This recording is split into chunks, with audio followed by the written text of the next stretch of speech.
ಎಲ್ರಿಗೂ ನಮಸ್ಕಾರ. ಹೋದ ತರಗತಿಯಲ್ಲಿ ನಾವು ಸೆಲ್ಸ್ ಬಗ್ಗೆ ತಿಳ್ಕೊಂಡಿದ್ವಿ. ಇವತ್ತಿನ ತರಗತಿಯಲ್ಲಿ ಟಿಶ್ಯೂಸ್ ಅಥವಾ ಅಂಗಾಂಶ ಅಂತ ಏನ್ ಹೇಳ್ತೀವಿ, ಆ ಅಂಗಾಂಶದ ಬಗ್ಗೆ ತಿಳ್ಕೊಳ್ಳೋಣ. ಓಕೆನಾ? ಏನು ಈ ಟಿಶ್ಯೂಸ್ ಅಂದ್ರೆ ಅಂತ ನಾವು ನೋಡೋದಾದ್ರೆ, ಈ ಟಿಶ್ಯೂಸ್ ನಾವು ಹೇಳೋದಾದ್ರೆ ಈಗಾಗಲೇ ನಾವು ಸೆಲ್ಸ್ ಬಗ್ಗೆ ತಿಳ್ಕೊಂಡಿದೀವಿ ಅಥವಾ ಜೀವಕೋಶದ ಬಗ್ಗೆ ತಿಳ್ಕೊಂಡಿದೀವಿ. ಹಲವಾರು ಜೀವಕೋಶಗಳು ಅಥವಾ many cells combine to form a tissues ಅಂತ ಹೇಳ್ಬೋದು ನಾವು ಜನರಲ್ ಆಗಿ. ಹಲವಾರು ಸೆಲ್ಗಳು ಸೇರಿ ಟಿಶ್ಯೂ ಆಗ್ತಕ್ಕಂಥದ್ದು. ಯಾವ್ದಾದ್ರು ಒಂದು ಸಿಮಿಲರ್ ಸ್ಟ್ರಕ್ಚರ್ ಅಥವಾ ಸಿಮಿಲರ್ ಸ್ಟ್ರಕ್ಚರ್ ಇರ್ತಕ್ಕಂಥ ಸೆಲ್ಗಳು ಯಾವ್ದಾದ್ರು ಒಂದು ಫಂಕ್ಷನ್, ಸ್ಪೆಸಿಫಿಕ್ ಫಂಕ್ಷನ್ ನ ಮಾಡ್ಲಿಕ್ಕೆ ಫಾರ್ಮ್ ಆದ್ರೆ ಅದನ್ನ ನಾವು ಟಿಶ್ಯೂಸ್ ಅಂತ ಹೇಳ್ತೀವಿ. Okay, tissue is a group of cell that possess a similar structure. ಒಂದೇ ರೀತಿ ಇರ್ತಕ್ಕಂತಹ ಸೆಲ್ಗಳು ಟು ಪರ್ಫಾರ್ಮ್ ಸ್ಪೆಸಿಫಿಕ್ ಫಂಕ್ಷನ್, ಯಾವ್ದಾದ್ರು ಒಂದು function. For example, water conducting tissue ಅಂತ ನಾವು ತಗೊಳ್ಳೋದಾದ್ರೆ ಝೈಲಮ್ ವಾಟರ್ ಕಂಡಕ್ಟಿಂಗ್ ಟಿಶ್ಯೂ ಅಂತ ತಗೊಂಡ್ರೆ, ಆ ಝೈಲಮ್ ವಾಟರ್ ಕಂಡಕ್ಟಿಂಗ್ ಕೆಲಸನ ಮಾತ್ರ ಮಾಡುತ್ತೆ. ಈ ರೀತಿಯ ಸ್ಪೆಸಿಫಿಕ್ ಫಂಕ್ಷನ್ ಮಾಡ್ತಕ್ಕಂಥದ್ದನ್ನ ನಾವು ಟಿಶ್ಯೂಸ್ ಅಂತ ಕರಿತೀವಿ. ಓಕೆನಾ? The word tissue originates from the French language. ಆ ಫ್ರೆಂಚ್ ಭಾಷೆಯಿಂದ ಬಂದಿರತಕ್ಕಂಥದ್ದು ಟಿಶ್ಯೂ ಅನ್ನೋದು. ಈ ಏನು ಟಿಶ್ಯೂ ಅಂತ ಅಂದ್ರೆ ನಾವು ಕನ್ನಡದಲ್ಲಿ ನೇಯೋದು ಅಂತ ಹೇಳ್ತೀವಿ. ಎಷ್ಟು ಹಲವಾರು ನೂಲುಗಳಿಂದ ಸೇರಿ ಒಂದು ಬಟ್ಟೆ ಆಗಿರುತ್ತೆ ಅಲ್ವಾ, ಅದೇ ರೀತಿ ಇದನ್ನ ಒಂದು ಸಮೂಹ ಅಲ್ವಾ, ಸೆಲ್ಗಳ ಒಂದು ಸಮೂಹನ ನಾವು ಟಿಶ್ಯೂ ಅಂತ ಕರೆಯೋದು. ಆ ಕಾಂಬಿನೇಷನ್ ಆಫ್ ಸೆಲ್ಸ್ ನಾವು we call it as tissues ಅಲ್ವಾ. ಇನ್ ದ ಸೇಮ್ ವೇ ಅದಕ್ಕೋಸ್ಕರ ಇದಕ್ಕೆ ಟು ವೇವ್ ಅನ್ನೋ ಒಂದು ಅರ್ಥ ಕೊಡುವಂತಹ ಟಿಶ್ಯೂ ಅನ್ನೋ ಒಂದು ಹೆಸರನ್ನ ಕೊಟ್ಟಿದ್ದಾರೆ. ಏನು ಇದು ಕೆಳಗಡೆ ಒಂದು ಡಯಾಗ್ರಾಮ್ ಅಬ್ಸರ್ವ್ ಮಾಡಬಹುದು. ಹಲವಾರು ಸೆಲ್ಗಳು ಸೇರಿ ಟಿಶ್ಯೂ ಆಗುತ್ತೆ, ಟಿಶ್ಯೂಗಳು ಸೇರಿ ಆರ್ಗನ್ ಆಗುತ್ತೆ, ಆರ್ಗನ್ ಇಂದ ಆರ್ಗನ್ ಸಿಸ್ಟಮ್, ಆರ್ಗನ್ ಸಿಸ್ಟಮ್ ಇಂದ ಒಂದು ಆರ್ಗ್ಯಾನಿಸಮ್. ಅದು ಪ್ಲಾಂಟ್ಸ್ ಆಗಿರ್ಬೋದು ಅಥವಾ ಅನಿಮಲ್ಸ್ ಆಗಿರ್ಬೋದು. ಓಕೆ, ನೆಕ್ಸ್ಟ್ ಹಾಗಾದ್ರೆ ಟಿಶ್ಯೂಸ್ ಅಲ್ಲಿ ಎಷ್ಟು ಟೈಪ್ ಅಂತ ನಾವು ನೋಡೋದಾದ್ರೆ, ಮೇನ್ ಆಗಿ ನಾವು ಫಸ್ಟ್ ಅನಿಮಲ್ ಟಿಶ್ಯೂ ಮತ್ತೆ ಪ್ಲಾಂಟ್ ಟಿಶ್ಯೂ ಅಂತ ಡಿವೈಡ್ ಮಾಡ್ಕೋತೀವಿ. ಪ್ರಾಣಿ ಅಂಗಾಂಶ ಮತ್ತು ಸಸ್ಯ ಅಂಗಾಂಶ ಅಂತ ನಾವು ಡಿವೈಡ್ ಮಾಡ್ತೀವಿ. ಅದ್ರಲ್ಲಿ ಮೊದಲಿಗೆ ನಾವು ಪ್ರಾಣಿ ಅಂಗಾಂಶ, let us see about plant tissue. Okay, plant tissues. Generally, the plant tissues are classified into two types. ನಾವು ಸಸ್ಯ ಅಂಗಾಂಶನ ಎರಡು ರೀತಿಯಾಗಿ ವರ್ಗಿಸ್ತೀವಿ. ಒಂದು meristematic tissue and another one is permanent tissue. Meristematic tissue ಅಂದ್ರೆ ನಾವು ಕನ್ನಡದಲ್ಲಿ ವರ್ಧನ ಅಂಗಾಂಶ ಅಂತ ಹೇಳ್ತೀವಿ. ಪರ್ಮನೆಂಟ್ ಟಿಶ್ಯೂ ಅಂದ್ರೆ ಶಾಶ್ವತ ಅಂಗಾಂಶ ಅಂತ ಹೇಳ್ತೀವಿ. ಓಕೆ, ಮೆರಿಸ್ಟಮ್ಯಾಟಿಕ್ ಟಿಶ್ಯೂ ಅಂದ್ರೆ ಏನು ಅಂತ ನೋಡೋದಾದ್ರೆ, ಏನು ಮೊದಲಿಗೆ ಗಿಡ ಹುಟ್ಟಿದಾಗ ಅದು ಮೊದಲಿಗೆ ಸ್ಟಾರ್ಟ್ ಆಗ್ತಾವಲ್ವಾ ಸೆಲ್ಗಳು, ಅವು ಫಾರ್ಮ್ ಆಗಿ ಟಿಶ್ಯೂ ಆದ್ರೆ ಅದನ್ನ ನಾವು ಮೆರಿಸ್ಟಮ್ಯಾಟಿಕ್ ಟಿಶ್ಯೂ ಅಂತ ಹೇಳ್ತೀವಿ. That is tissues that are responsible for the primary growth. ಆ ಒಂದು ಗಿಡ ತಗೊಂಡ್ರೆ ಅಥವಾ ಒಂದು ಪ್ಲಾಂಟ್ ತಗೊಂಡ್ರೆ ಅಲ್ಲಿ ಪ್ರೈಮರಿ ಗ್ರೋತ್ ಅಲ್ಲಿ ಏನಾಗುತ್ತೋ ಅದನ್ನ ನಾವು ಮೆರಿಸ್ಟಮ್ಯಾಟಿಕ್ ಟಿಶ್ಯೂ ಅಂತ ಹೇಳ್ತೀವಿ. And these are located in only certain part of the plant. ಎಲ್ಲೆಲ್ಲಾಗಿರುತ್ತೆ ಪ್ಲಾಂಟ್ ಅಲ್ಲಿ ಅಂತ ನೋಡಿದ್ರೆ, ನಾವು ರೂಟ್ಸ್ ಅಲ್ಲಿ ನೋಡಬಹುದು, ಇಂಟರ್ ನೋಡ್ಸ್ ಅಲ್ಲಿ ನೋಡಬಹುದು, ಅಥವಾ ಗರ್ತ್ ಅಲ್ಲಿ ಇವನ್ನ ಮೆರಿಸ್ಟಮ್ಯಾಟಿಕ್ ಟಿಶ್ಯೂಸ್ ನ ನೋಡಬಹುದು, ಮತ್ತೆ ಟಿಪ್ ಆಫ್ ದ ಶೂಟ್ ಅಲ್ಲಿ ನೋಡಬಹುದು ಈ ಮೆರಿಸ್ಟಮ್ಯಾಟಿಕ್ ಟಿಶ್ಯೂಸ್ ನ. Okay, these tissue are responsible for the primary growth in the plants are located only in the certain parts of a plant. It is nothing but meristematic tissues. Okay, ಏನು ಈ meristematic tissue ಎಲ್ಲೆಲ್ಲಿ locate ಆಗಿರುತ್ತೆ ಅಂತ ನಾವು ಇದನ್ನ ನೋಡೋದಾದ್ರೆ, ಇಲ್ಲಿ ನೀವು ಅಬ್ಸರ್ವ್ ಮಾಡಬಹುದು ಎಪಿಕಲ್ ಮೆರಿಸ್ಟಮ್ ಅಂತ ಬರುತ್ತೆ. ಎಪಿಕಲ್ ಮೆರಿಸ್ಟಮ್ ಎಲ್ಲಿರುತ್ತಪ್ಪ ಅಂದ್ರೆ ಆ ರೂಟ್ ಮತ್ತೆ ಶೂಟ್ ಅಲ್ಲಿ ಪ್ರೆಸೆಂಟ್ ಇರುತ್ತೆ. ಅದಾದ ನಂತರ ಇಂಟರ್ ಕ್ಯಾಲರಿ ಮೆರಿಸ್ಟಮ್ ಅಂತ ಬರುತ್ತೆ. ಇಂಟರ್ ಕ್ಯಾಲರಿ ಮೆರಿಸ್ಟಮ್ ಬಂದು ಇಲ್ಲಿ ಬ್ಲೂ ಕಲರ್ ಕಾಣಿಸ್ತಾ ಇದೆ ಅಲ್ವಾ, ಅದು ಇಂಕ್ರೀಸ್ ಇಂಟರ್ ನೋಡ್ ಲೆಂತ್ ಏನಿದೆಯೋ ಆ ಇಂಟರ್ ನೋಡ್ ಲೆಂತ್ ನ ಇನ್ಕ್ರೀಸ್ ಮಾಡ್ಲಿಕ್ಕೆ ಹೆಲ್ಪ್ ಮಾಡುತ್ತೆ. And final one is lateral meristem, ಅದು ಗರ್ತ್ ಇನ್ಕ್ರೀಸ್ ಮಾಡ್ಲಿಕ್ಕೆ ಹೆಲ್ಪ್ ಮಾಡುತ್ತೆ. ಈಗ ಒನ್ ಬೈ ಒನ್ ನೋಡೋಣ. ಏನು ಎಪಿಕಲ್ ಮೆರಿಸ್ಟಮ್ ಅಂದ್ರೆ ಅಥವಾ ತುದಿ ವರ್ಧನ ಅಂಗಾಂಶ ಅಂದ್ರೆ ಏನು ಅಂತ ನಾವು ನೋಡೋದಾದ್ರೆ, apical meristem is present at the growing tip of root, shoot and branches. ಈ ತುದಿ ವರ್ಧನ ಅಂಗಾಂಶ ಎಲ್ಲಿರುತ್ತಪ್ಪ ಅಂತ ನಾವು ನೋಡೋದಾದ್ರೆ, ಇಲ್ಲಿ ನೀವು ಅಬ್ಸರ್ವ್ ಮಾಡಬಹುದು, ಇಲ್ಲಿ ಆರೆಂಜ್ ಕಲರ್ ಅಲ್ಲಿ ನಾನು ಮಾರ್ಕ್ ಮಾಡಿದ್ದೀನಿ. ರೂಟ್ ಮತ್ತೆ ಶೂಟ್ ಅಲ್ಲಿ ಪ್ರೆಸೆಂಟ್ ಇರುತ್ತೆ. ಓಕೆ, ಏನಕ್ಕೆ ಇದು ಹೆಲ್ಪ್ ಮಾಡುತ್ತಪ್ಪ ಅಂತ ನಾವು ನೋಡೋದಾದ್ರೆ, they help in the linear growth of plant part that is increasing the length of A plant. ಆ ಪ್ಲಾಂಟ್ ಲೆಂತ್ ನ ಇನ್ಕ್ರೀಸ್ ಮಾಡ್ಲಿಕ್ಕೆ ಇದು ಹೆಲ್ಪ್ ಮಾಡ್ತಕ್ಕಂಥದ್ದು. ಆ ಏನು ಲೆಂತ್ ಇನ್ಕ್ರೀಸ್ ಅಂದ್ರೆ ನಾವು ವರ್ಟಿಕಲ್ ಗ್ರೋತ್ ಅಂತ ಕರಿತೀವಿ. This tissues help to vertical growth. ಅದು ಉದ್ದ ಆಗ್ಲಿಕ್ಕೆ, ಬೇರ್ ಇರ್ಬೋದು ಅಥವಾ ಆಲ್ ಪ್ಲಾಂಟ್ಸ್ ಇರ್ಬೋದು, ಅದು ಉದ್ದ ಆಗ್ಲಿಕ್ಕೆ ಇವು ಸಪೋರ್ಟ್ ಮಾಡ್ತವೆ. ಏನು ಎಕ್ಸಾಂಪಲ್, ರೂಟ್ ಎಪಿಕಲ್ ಮೆರಿಸ್ಟಮ್ ಇರ್ಬೋದು ಅಥವಾ ಶೂಟ್ ಎಪಿಕಲ್ ಮೆರಿಸ್ಟಮ್ ಇರ್ಬೋದು. ರೂಟ್ ಎಪಿಕಲ್ ಮೆರಿಸ್ಟಮ್ ಅಂದ್ರೆ ಬೇರ್ನ ಹೇಳ್ತೀವಿ, ಬೇರಲ್ಲಿ ಇರ್ತಕ್ಕಂತಹ ಮೆರಿಸ್ಟಮ್ಯಾಟಿಕ್ ಟಿಶ್ಯೂಸ್. ಮತ್ತೆ ಶೂಟ್ ಎಪಿಕಲ್ ಮೆರಿಸ್ಟಮ್ ಅಂದ್ರೆ ಶೂಟ್ ಅಲ್ಲಿ ಇರ್ತಕ್ಕಂತಹ ಎಪಿಕಲ್ ಮೆರಿಸ್ಟಮ್. ಓಕೆ, ಇದಿಷ್ಟು ಎಪಿಕಲ್ ಮೆರಿಸ್ಟಮ್ ಬಗ್ಗೆ ಆಯ್ತು. ಇದಾದ ನಂತರ ಎರಡನೇದು ಇಂಟರ್ ಕ್ಯಾಲರಿ ಮೆರಿಸ್ಟಮ್. ಈ ಇಂಟರ್ ಕ್ಯಾಲರಿ ಮೆರಿಸ್ಟಮ್ ಅಂದ್ರೆ ಏನಂತ ನಾವು ನೋಡೋದಾದ್ರೆ, intercalary meristem present at above the nodes or below the nodes. ಇಲ್ಲಿ ನೋಡ್ಸ್ ಅಂದ್ರೆ ಏನು ಅಂತ ನೀವು ತಿಳ್ಕೊಬೇಕು. ಫಸ್ಟ್ ಏನು ಇಲ್ಲಿ ಹೊಸದಾಗಿ ಫಾರ್ಮ್ ಆಗಿರ್ತಾವಲ್ವಾ, ಎಲೆ ಅಥವಾ ಕಾಂಡ ಏನು ಫಾರ್ಮ್ ಆಗಿರುತ್ತೋ ಅದನ್ನ ನಾವು ನೋಡ್ಸ್ ಅಂತ ಕರಿತೀವಿ. ಆ ನೋಟ್ಸ್ ನ ಮೇಲೆ ಅಥವಾ ಕೆಳಗಡೆ ಜಾಯ್ನಿಂಗ್ ಏನಾದ್ರು ಬಂದಿದೆ ಅದನ್ನ ನಾವು ಇಂಟರ್ ನೋಟ್ಸ್ ಅಂತ ಕರಿತೀವಿ. Okay, this inter calorie meristem present ಇರುತ್ತೆ ಅಬೋವ್ ದ ನೋಟ್ಸ್, ಅದು ಗ್ರಾಸ್ ಅಲ್ಲಿ ಇರುತ್ತೆ. ಬಿಲೋ ದ ನೋಟ್ಸ್ ಅಂದ್ರೆ ಮಿಂಟ್ ಪ್ಲಾಂಟ್ ಅಂತ ಏನ್ ಕರಿತೀವಿ ನಾವು, ಅದಲ್ಲಿ ಇರುತ್ತೆ. This meristem helps in the regrowth of A plant body. ಏನಪ್ಪಾ ಈ ರೀಗ್ರೋತ್ ಅಂದ್ರೆ, ಈಗ ಫಾರ್ ಎಕ್ಸಾಂಪಲ್ ಯಾವ್ದೋ ಒಂದು ಗಿಡಕ್ಕೆ ಗಾಯ ಆಗುತ್ತೆ ಅಂತ ಅನ್ಕೊಂಡ್ರೆ, ಆ ಗಾಯ ಕಟ್ ಮಾಡ್ತೀವಿ ಅಂದ್ರೆ ಆ ಕಟ್ ಮಾಡಿರ್ತಕ್ಕಂಥ ಜಾಗದಲ್ಲಿ ಮತ್ತೆ ರೀಗ್ರೋತ್ ಆಗ್ಬೇಕಲ್ವಾ. ಆ ರೀಗ್ರೋತ್ ಆಗ್ಲಿಕ್ಕೆ ಸಹಾಯ ಮಾಡ್ತಕ್ಕಂಥದ್ದು ಈ ಇಂಟರ್ ಕ್ಯಾಲರಿ ಮೆರಿಸ್ಟಮ್. ಈ ಇಂಟರ್ ಕ್ಯಾಲರಿ ಮೆರಿಸ್ಟಮ್ ನಾವು ಕನ್ನಡದಲ್ಲಿ ಅಂತರಗೆಣ್ಣು ವರ್ಧನ ಅಂಗಾಂಶ ಅಂತ ಕರಿತೀವಿ. ಓಕೆ, ದೆನ್ ಮೂರನೇದು ಯಾವ್ದಪ್ಪ ಅಂತ ನಾವು ನೋಡೋದಾದ್ರೆ ಲ್ಯಾಟ್ರಲ್ ಮೆರಿಸ್ಟಮ್, ಪಾರ್ಶ್ವವರ್ಧನ ಅಂಗಾಂಶ ಅಂತ ಕರಿತೀವಿ ಕನ್ನಡದಲ್ಲಿ. Okay, this lateral meristem present on the lateral sides of a both stem and root. ಆ ಸ್ಟೆಮ್ ಮತ್ತೆ ರೂಟ್ ಅಲ್ಲಿ ಎರಡೂ ಭಾಗಗಳಲ್ಲಿ ಈ ಲ್ಯಾಟ್ರಲ್ ಮೆರಿಸ್ಟಮ್ ಪ್ರೆಸೆಂಟ್ ಇರುತ್ತೆ.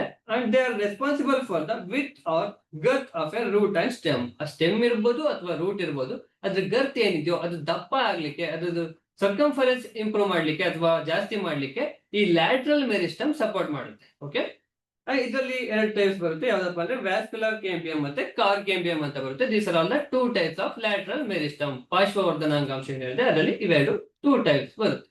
Okay, it's about meristematic tissue. Then ಆ ಮೆರಿಸ್ಟಮ್ಯಾಟಿಕ್ ಟಿಶ್ಯೂದು ಫಂಕ್ಷನ್ ಏನು ಅಂತ ನಾವು ನೋಡೋದಾದ್ರೆ, ಈಗಾಗಲೇ ನಾವು ತಿಳ್ಕೊಂಡಿದೀವಿ. Meristematic tissue are the primary tissue from which other tissues develop. ಏನು ಈ ಮೆರಿಸ್ಟಮ್ಯಾಟಿಕ್ ಟಿಶ್ಯೂ ವರ್ಧನ ಅಂಗಾಂಶ ಅಂದ್ರೆ ಏನಪ್ಪಾ ಅಂದ್ರೆ, ಈ ವರ್ಧನ ಅಂಗಾಂಶ this are all primary tissues. ಇವರಿಂದ ಇದ್ರ ಸಹಾಯದಿಂದ ಬೇರೆ ಟಿಶ್ಯೂ ಡೆವಲಪ್ ಆಗುತ್ತೆ. ಫಾರ್ ಎಕ್ಸಾಂಪಲ್ ಪರ್ಮನೆಂಟ್ ಟಿಶ್ಯೂಸ್ ಅಂತ ನಾವೇನ್ ಹೇಳ್ತೀವಿ, ಅವು ಡೆವಲಪ್ ಆಗ್ತವೆ. ಬೇಸಿಕಲಿ ಅವು ಪರ್ಮನೆಂಟ್ ಟಿಶ್ಯೂಸ್ ಕೂಡ ಮೆರಿಸ್ಟಮ್ಯಾಟಿಕ್ ಟಿಶ್ಯೂಸ್ ಆಗಿರ್ತವೆ. ಇದಾದ ನಂತರ ಸರ್ಟನ್ ಟೈಮ್ ಆದ್ಮೇಲೆ ಅವು ಮೆರಿಸ್ಟಮ್ಯಾಟಿಕ್ ಟಿಶ್ಯೂ ಇಂದ ಪರ್ಮನೆಂಟ್ ಟಿಶ್ಯೂ ಆಗಿ ಕನ್ವರ್ಟ್ ಆಗ್ತವೆ. Okay, they help in growth of plant by farming new cells ಅಂತ ಹೇಳಿದೆ. ಹೊಸದಾಗಿ ಏನಾದ್ರು ಗ್ರೋತ್ ಆಗ್ಬೇಕು ಅಂದ್ರೆ ಈ ಮೆರಿಸ್ಟಮ್ಯಾಟಿಕ್ ಟಿಶ್ಯೂ ಮೂಲಕನೇ ಗ್ರೋತ್ ಆಗ್ಬೇಕು. ಫಾರ್ ಎಕ್ಸಾಂಪಲ್ ಹೊಸ ಬಡ್ ಹುಟ್ಟಬೇಕು ಅಥವಾ ಯಾವ್ದಾದ್ರು ಪ್ಲಾಂಟ್ಸ್ ನ ಕಟ್ ಮಾಡಿದಾಗ ಅಲ್ಲಿ ಹೊಸ ನೋಡ್ ಬರಬೇಕು, ಹೊಸದಾಗಿ ಹುಟ್ಟಬೇಕದು ಅಂತ ಅಂದ್ರೆ ಈ ಮೆರಿಸ್ಟಮ್ಯಾಟಿಕ್ ಟಿಶ್ಯೂಸ್ ಇಂದಾನೆ ಆಗ್ಬೇಕು. They help to heal any injured site in a plants by producing new cells. ಯಾವ್ದಾದ್ರು ಪ್ಲಾಂಟ್ಸ್ ಇಂಜೂರ್ಡ್ ಆದ್ರೆ ಆ ಇಂಜೂರ್ಡ್ ಆಗಿರೋ ಜಾಗದಲ್ಲಿ ಮತ್ತೆ ಚಿಗುರಬೇಕಲ್ವಾ, ಆ ಚಿಗುರ್ಲಿಕ್ಕೆ ಹೆಲ್ಪ್ ಮಾಡ್ತಕ್ಕಂಥದ್ದು ಈ meristematic tissue. Okay, it's about meristematic tissue. ಇದಾದ ನಂತರ ಪರ್ಮನೆಂಟ್ ಟಿಶ್ಯೂ ಬರುತ್ತೆ. ಏನು ಪರ್ಮನೆಂಟ್ ಟಿಶ್ಯೂಸ್ ಅಂದ್ರೆ ಅಂತ ನಾವು ನೋಡೋದಾದ್ರೆ, ಹೇಗೆ ಪರ್ಮನೆಂಟ್ ಟಿಶ್ಯೂಸ್ ಫಾರ್ಮ್ ಆಗ್ತವೆ ಅಂತ ನಾವು ನೋಡೋದಾದ್ರೆ, permanent tissues are formed by the differentiation of meristematic tissue. ನಾವೀಗಾಗ್ಲೇ ಮೆರಿಸ್ಟಮ್ಯಾಟಿಕ್ ಟಿಶ್ಯೂಸ್ ಬಗ್ಗೆ ನಾವು ನೋಡಿದೀವಿ ಅಲ್ವಾ, ವರ್ಧನ ಅಂಗಾಂಶದ ಬಗ್ಗೆ ತಿಳ್ಕೊಂಡಿದೀವಿ. ಆ ವರ್ಧನ ಅಂಗಾಂಶಗಳು ಡಿಫ್ರೆನ್ಸಿಯೇಷನ್ ಆಗ್ತಕ್ಕಂಥದ್ದು. ಏನು ಡಿಫ್ರೆನ್ಸಿಯೇಷನ್ ಅಂದ್ರೆ ಅಂತ ನೋಡೋದಾದ್ರೆ, it is the process in which unspecialised cell become specialised cells. ಈ ಮೆರಿಸ್ಟಮ್ಯಾಟಿಕ್ ಟಿಶ್ಯೂ ಆಗಿದ್ದಾಗ ಅವು ಸ್ಪೆಷಲೈಸ್ಡ್ ಸೆಲ್ಸ್ ಆಗಿರಲ್ಲ, ದೋಸರ ಅನ್ಸ್ಪೆಷಲೈಸ್ಡ್ ಸೆಲ್ಸ್. ಯಾವುದೇ ರೀತಿಯ ಸ್ಪೆಸಿಫಿಕ್ ಇದೇ ಕಾರ್ಯ ಮಾಡಬೇಕು ಅಂತ ಇರೋದಿಲ್ಲ. ಆದ್ರೆ ಯಾವಾಗ ಇವು ಪರ್ಮನೆಂಟ್ ಟಿಶ್ಯೂಸ್ ಆಗ್ತಾವೋ ಅವೆಲ್ಲಾ ಟಿಶ್ಯೂಗಳಿಗೂ ಒಂದು ನಿರ್ದಿಷ್ಟ ಕಾರ್ಯ ಇದೇ ಫಂಕ್ಷನ್ ಮಾಡಬೇಕು ಅನ್ನೋದು ಬರ್ತದೆ. ಓಕೆನಾ, ಇದು ಡಿಫ್ರೆನ್ಸಿಯೇಷನ್ ಅಂತ ಕರಿತೀವಿ. ಏನ್ ಡಿಫ್ರೆನ್ಸಿಯೇಷನ್ ಅಂತ ನಾವು ಮತ್ತೆ ಇನ್ನು ಡೆಫಿನಿಷನ್ ನೋಡೋದಾದ್ರೆ, the process of young immatured unspecialised cell. Process of young immatured unspecialised cells. Unspecialised cells ಏನಿರ್ತಾವೋ ಅವು taking a permanent shape and size. ಒಂದು ಪರ್ಮನೆಂಟ್ ಶೇಪ್ ಮತ್ತೆ ಸೈಜ್ ಬರ್ತವೆ ವಿತ್ ಅ ಸ್ಪೆಸಿಫಿಕ್ ಫಂಕ್ಷನ್. ಒಂದು ಸ್ಪೆಸಿಫಿಕ್ ಫಂಕ್ಷನ್ ಅದಕ್ಕೆ ಸಿಗುತ್ತೆ. For example xylem ಅಂದ್ರೆ water conducting tissue, phloem ಅಂದ್ರೆ ಫುಡ್ ಕಂಡಕ್ಟಿಂಗ್ ಟಿಶ್ಯೂ. ಅದು ಕೆಲಸ ಮಾತ್ರ ಮಾಡುತ್ತೆ. ಆ ರೀತಿಯ ಏನಾದ್ರು ಒಂದು ಸ್ಪೆಸಿಫಿಕ್ ಫಂಕ್ಷನ್ ಬಂದ್ರೆ ಅದನ್ನ ನಾವು ಪರ್ಮನೆಂಟ್ ಟಿಶ್ಯೂಸ್ ಅಂತ ಹೇಳ್ತೀವಿ. ಇಲ್ಲಿ ನೀವು ಒಂದು ಎಕ್ಸಾಂಪಲ್ ನೋಡ್ಬೋದು. Group of doctors medical students ಇದ್ದಾರೆ. ಆ ಗ್ರೂಪ್ ಆಫ್ ಮೆಡಿಕಲ್ ಸ್ಟೂಡೆಂಟ್ಸ್ ನಾವು ಮೆರಿಸ್ಟಮ್ಯಾಟಿಕ್ ಟಿಶ್ಯೂಸ್ ಅಂತ ಕನ್ಸಿಡರ್ ಮಾಡ್ಕೊಂಡ್ರೆ, ಅವ್ರದ್ದು ಮೆಡಿಕಲ್ ಮುಗಿದ ನಂತರ ಅವರು ನ್ಯೂರಾಲಜಿಸ್ಟ್ ಆಗ್ತಾರೆ, ಕಾರ್ಡಿಯಾಲಜಿಸ್ಟ್ ಆಗ್ತಾರೆ, ಡೆಂಟಿಸ್ಟ್ ಆಗ್ತಾರೆ, ಫಿಸಿಷಿಯನ್ಸ್ ಆಗ್ತಾರೆ, ಮತ್ತೆ ENT ಸ್ಪೆಷಲಿಸ್ಟ್ ಆಗ್ತಾರೆ ಅಂತ ಅನ್ಕೊಳ್ಳಿ. ಫಿಸಿಷಿಯನ್ ಮಾಡೋದನ್ನ ENT ಸ್ಪೆಷಲಿಸ್ಟ್ ಮಾಡಲ್ಲ, ENT ಸ್ಪೆಷಲಿಸ್ಟ್ ಮಾಡುವಂತ ಕಾರ್ಯಗಳನ್ನ ಡೆಂಟಿಸ್ಟ್ ಮಾಡಲ್ಲ, ಡೆಂಟಿಸ್ಟ್ ಮಾಡುವಂತ ಕಾರ್ಯಗಳನ್ನ ಕಾರ್ಡಿಯಾಲಜಿಸ್ಟ್ ಮಾಡಲ್ಲ. ಅದೇ ರೀತಿ ಈ ಮೆರಿಸ್ಟಮ್ಯಾಟಿಕ್ ಟಿಶ್ಯೂ ಇಂದ ಇವು ಪರ್ಮನೆಂಟ್ ಟಿಶ್ಯೂ ಆದ ನಂತರ ಅಲ್ಲಿ ಝೈಲಮ್ ಟಿಶ್ಯೂ ಡೆವಲಪ್ ಆಗುತ್ತೆ, ಫ್ಲೋಯಮ್ ಟಿಶ್ಯೂ ಡೆವಲಪ್ ಆಗುತ್ತೆ, ಪ್ಯಾರೆಂಕೈಮಾ, ಕ್ಲಿಯರೆಂಕೈಮಾ, ಕೋಲಂಕೈಮ ಈ ರೀತಿಯ ಟಿಶ್ಯೂಗಳು ಡೆವಲಪ್ ಆಗ್ತವೆ. ಓಕೆನಾ? ಈ ರೀತಿಯಾದ ಟಿಶ್ಯೂಗಳು ಏನ್ ಮಾಡ್ತಾವಪ್ಪ ಅಂದ್ರೆ ಸ್ಪೆಸಿಫಿಕ್ ಫಂಕ್ಷನ್. ಈಗ ಏನ್ ಹೇಳಿದ್ನೋ ನಾನು, ಪ್ಯಾರೆಂಕೈಮ ಇದೆ ಅಂದ್ರೆ ಪ್ಯಾರೆಂಕೈಮ ಅದ್ರ ಕೆಲಸ ಮಾತ್ರ ಮಾಡುತ್ತೆ, ಸ್ಕ್ಲಿರೆಂಕೈಮ ಇದೆ ಅಂದ್ರೆ ಅದ್ರ ಕೆಲಸ ಮಾತ್ರ ಮಾಡುತ್ತೆ. It is about permanent tissue. Okay, then ಏನು ಪರ್ಮನೆಂಟ್ ಟಿಶ್ಯೂ?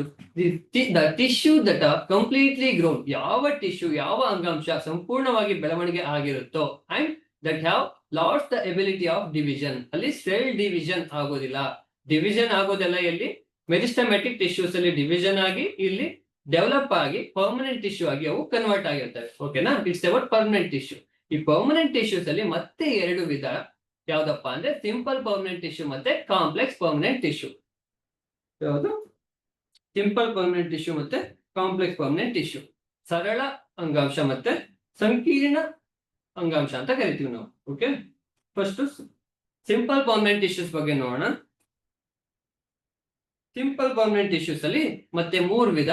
ಯಾವ್ದಪ್ಪ ಅಂದ್ರೆ ಪ್ಯಾರೆಂಕೈಮ, ಕೋಲಂಕೈಮ, ಸ್ಕ್ಲಿರೆಂಕೈಮ. ಯಾವ್ದಾವ್ದು? ಪ್ಯಾರೆಂಕೈಮ, ಕೋಲಂಕೈಮ, ಸ್ಕ್ಲಿರೆಂಕೈಮ. ಮೊದಲಿಗೆ ನಾವು ಪ್ಯಾರೆಂಕೈಮ ಬಗ್ಗೆ ನೋಡೋಣ. ಏನ್ ಈ ಪ್ಯಾರೆಂಕೈಮ ಅಂದ್ರೆ? ಈ ಸರ್ ಪ್ಯಾರೆಂಕೈಮ ಹೇಗಿರುತ್ತಪ್ಪ ಅಂದ್ರೆ ತಿನ್ ವಾಲ್. ಆ ವಾಲ್ ಏನಿರುತ್ತೋ ಅದು ತುಂಬಾ ತಿನ್ ಆಗಿರುತ್ತೆ, ದಪ್ಪ ಇರಲ್ಲ. ಆ ಲಿವಿಂಗ್ ಸೆಲ್ಸ್, ಈ ಸೆಲ್ಗಳು ಏನಿದಾವೋ ಇಲ್ಲಿ ನೀವು ಅಬ್ಸರ್ವ್ ಮಾಡಬಹುದು.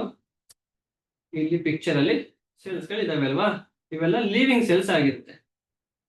And you may find the intercellular space.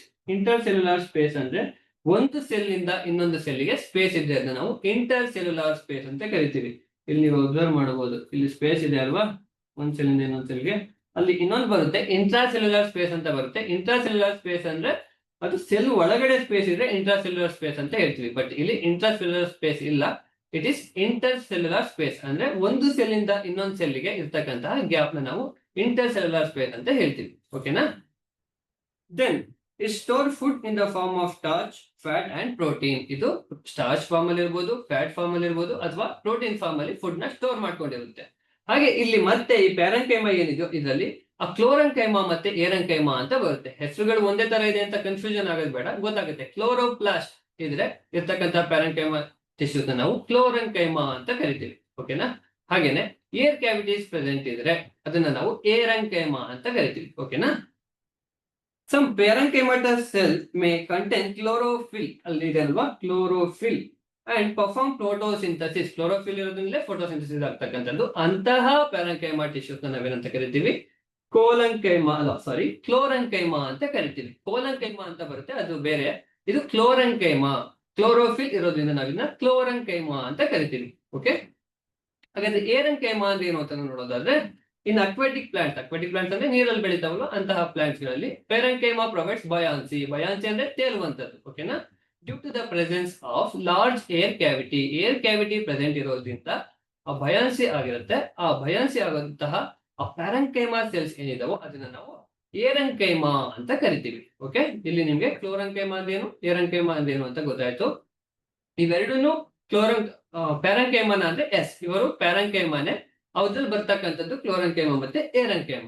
Okay, next one collenchyma tissues. ಈ ಕೋಲಂಕೈಮ ಟಿಶ್ಯೂಸ್ ಏನಪ್ಪಾ ಅಂದ್ರೆ ಅದಕ್ಕಿಂತ ಸ್ವಲ್ಪ ಡಿಫ್ರೆಂಟ್ ಆಗಿರುತ್ತೆ ಪ್ಯಾರೆಂಕೈಮಗಿಂತ.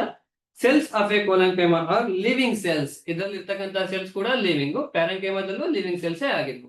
They are elongated cells with irregular thickenings at the corner. ಇಲ್ಲಿ ಕಾರ್ನರ್ ಏನಿದೆಯೋ ಈ ಕಾರ್ನರ್ ಅಲ್ಲಿ ಇರ್ರೆಗ್ಯುಲರ್ ಥಿಕನಿಂಗ್ಸ್, ಇಲ್ಲಿ ಥಿಕ್ ಆಗಿರುತ್ತೆ ಕಾರ್ನರ್ಸ್. ಓಕೆ, ಕಾರ್ನರ್ಸ್ ಥಿಕ್ ಆಗಿರ್ತವೆ. Then the intercellular space between cell is very less. ನಾವು ಪ್ಯಾರೆಂಕೈಮದಲ್ಲಿ ಇಂಟರ್ಸೆಲ್ಯುಲಾರ್ ಸ್ಪೇಸ್ ನೋಡಿದ್ವಿ, ಇಲ್ಲಿ ಕಡಿಮೆ ಇರುತ್ತೆ, ಕೆಲವೊಂದಲ್ಲಿ ಅರ್ಜೆಂಟ್ ಇರುತ್ತೆ. ನೋಡಿ, ಒಂದು ಸೆಲ್ ಇಂದ ಇನ್ನೊಂದು ಸೆಲ್ಗೆ ಸ್ಪೇಸ್ ಇಲ್ಲ, ಇದ್ರೂ ಕೂಡ ಕಡಿಮೆ ಇರುತ್ತೆ. ಓಕೆನಾ? That is intercellular space between cell is very less. ಒಂದು ಸೆಲ್, ಇದೊಂದು ಸೆಲ್, ಇದೊಂದು ಸೆಲ್, ಇದೊಂದು ಸೆಲ್, ಇದೊಂದು ಸೆಲ್, ಒಂದು ಸೆಲ್ ಇಂದ ಇನ್ನೊಂದು ಸೆಲ್ಗೆ ಅಲ್ಲಿ ಸ್ಪೇಸ್ ಇಲ್ಲ. ಸೊ ಇದ್ರೂ ಕೂಡ ಕಡಿಮೆ ಇರುತ್ತೆ ಕೋಲಂಕೈಮದಲ್ಲಿ. ಓಕೆನಾ? It provides mechanical support and elasticity to the plant organs. ಇದು ಮೆಕ್ಯಾನಿಕಲ್ ಸಪೋರ್ಟ್ ಕೊಡೋದ್ರ ಜೊತೆಗೆ ಎಲಾಸ್ಟಿಸಿಟಿ ಅಂದ್ರೆ ಬೆಂಡ್ ಆದ್ರೂ ಕೂಡ ಮುರಿದೋಗದೆ ಇರ್ತಕ್ಕಂತಹ ಪ್ರಾಪರ್ಟಿ. ಓಕೆನಾ? Then it allows easy bending in leaves and resist tearing effect of wind. Easy bend ಆಗ್ಲಿಕ್ಕೆ ಗಿಡಗಳಿಗೆ ಇದು ಸಪೋರ್ಟ್ ಮಾಡುತ್ತೆ. ಏನಕ್ಕಪ್ಪ ಅಂದ್ರೆ ಯಾವ್ದಾದ್ರು ಗಾಳಿ ಬೀಸಿದಾಗ ಅಥವಾ ಯಾವ್ದಾದ್ರು ಸುಂಟ್ರು ಗಾಳಿ ಏನಾದ್ರು ಬರುತ್ತೆ ಅಂದಾಗ ಆ ಬೆಂಡ್ ಆಗಿ ಆ ಗಾಳಿಯಿಂದ ಇದು ತನ್ನನ್ನು ತಾನು ಉಳಿಸ್ಕೊಳ್ಳಿಕ್ಕೆ ಹೆಲ್ಪ್ ಮಾಡುತ್ತೆ ಈ collenchyma tissues. Okay, and the cells manufacture sugar and may store it as starch. ಇವು ಶುಗರ್ ನ ಮ್ಯಾನುಫ್ಯಾಕ್ಚರ್ ಮಾಡಿ ಆ ಸ್ಟಾರ್ಚ್ ಆಗಿ ಸ್ಟೋರ್ ಮಾಡ್ಕೊಳ್ಳಿಕ್ಕೆ ಹೆಲ್ಪ್ ಮಾಡ್ತವೆ. ಇದ್ರ ಮೇನ್ ಫಂಕ್ಷನ್ ಏನು ಅಂದ್ರೆ ಫ್ಲೆಕ್ಸಿಬಿಲಿಟಿ. ಈಗಾಗಲೇ ನಾವು ಡಿಸ್ಕಸ್ ಮಾಡಿದ್ದೀವಿ ಫ್ಲೆಕ್ಸಿಬಿಲಿಟಿ. ಯಾವ್ದು ಪ್ಲಾಂಟ್ ಪಾರ್ಟ್ಸ್ ಯಾವ್ದಿದೆ, ಇಲ್ಲಿ ಟೆಂಡ್ರಿಲ್ಸ್ ನೋಡ್ಬೋದು ನೀವು, ಈ ಟೆಂಡ್ರಿಲ್ಸ್ ಇರ್ಬೋದು, ಎಲೆಗಳಿರ್ಬೋದು, ಇವಕ್ಕೆಲ್ಲ ಫ್ಲೆಕ್ಸಿಬಿಲಿಟಿ ಕೊಡುತ್ತೆ. ಓಕೆ, ಫ್ಲೆಕ್ಸಿಬಲ್ ಅಂದ್ರೆ ಬೆಂಡ್ ಆಗ್ತಕ್ಕಂಥದ್ದು ಈಸಿಯಾಗಿ. ಇದೇನಂದ್ರೆ ಕೋಲನ್ಕೈಮಾ ಟಿಶ್ಯೂಸ್ ಬಗ್ಗೆ ಆಯ್ತು. ಈಗ ನಾವು ಪ್ಯಾರೆನ್ಕೈಮಾ ಟಿಶ್ಯೂಸ್ ನೋಡಿದ್ವಿ, ಕೋಲನ್ಕೈಮಾ ಟಿಶ್ಯೂಸ್ ನೋಡಿದ್ವಿ. ನೆಕ್ಸ್ಟ್ ಸ್ಕ್ಲೀರೆನ್ಕೈಮಾ. ಈ ಸ್ಕ್ಲೀರೆನ್ಕೈಮಾ ಎರಡಕ್ಕೂ ಹೋಲಿಸ್ಕೊಂಡ್ರೆ ಸ್ವಲ್ಪ ಡಿಫ್ರೆಂಟ್. ಅಲ್ಲಿ ನಾವು ಲಿವಿಂಗ್ ಸೆಲ್ಸ್ ಅಥವಾ ಲಿವಿಂಗ್ ಟಿಶ್ಯೂಸ್ ನೋಡಿದ್ವಿ, ಇಲ್ಲಿ ಡೆಡ್ ಸೆಲ್ಸ್ ನ ನೋಡ್ತೀವಿ. Okay, cells in the sclerenchyma are long, narrow and dead.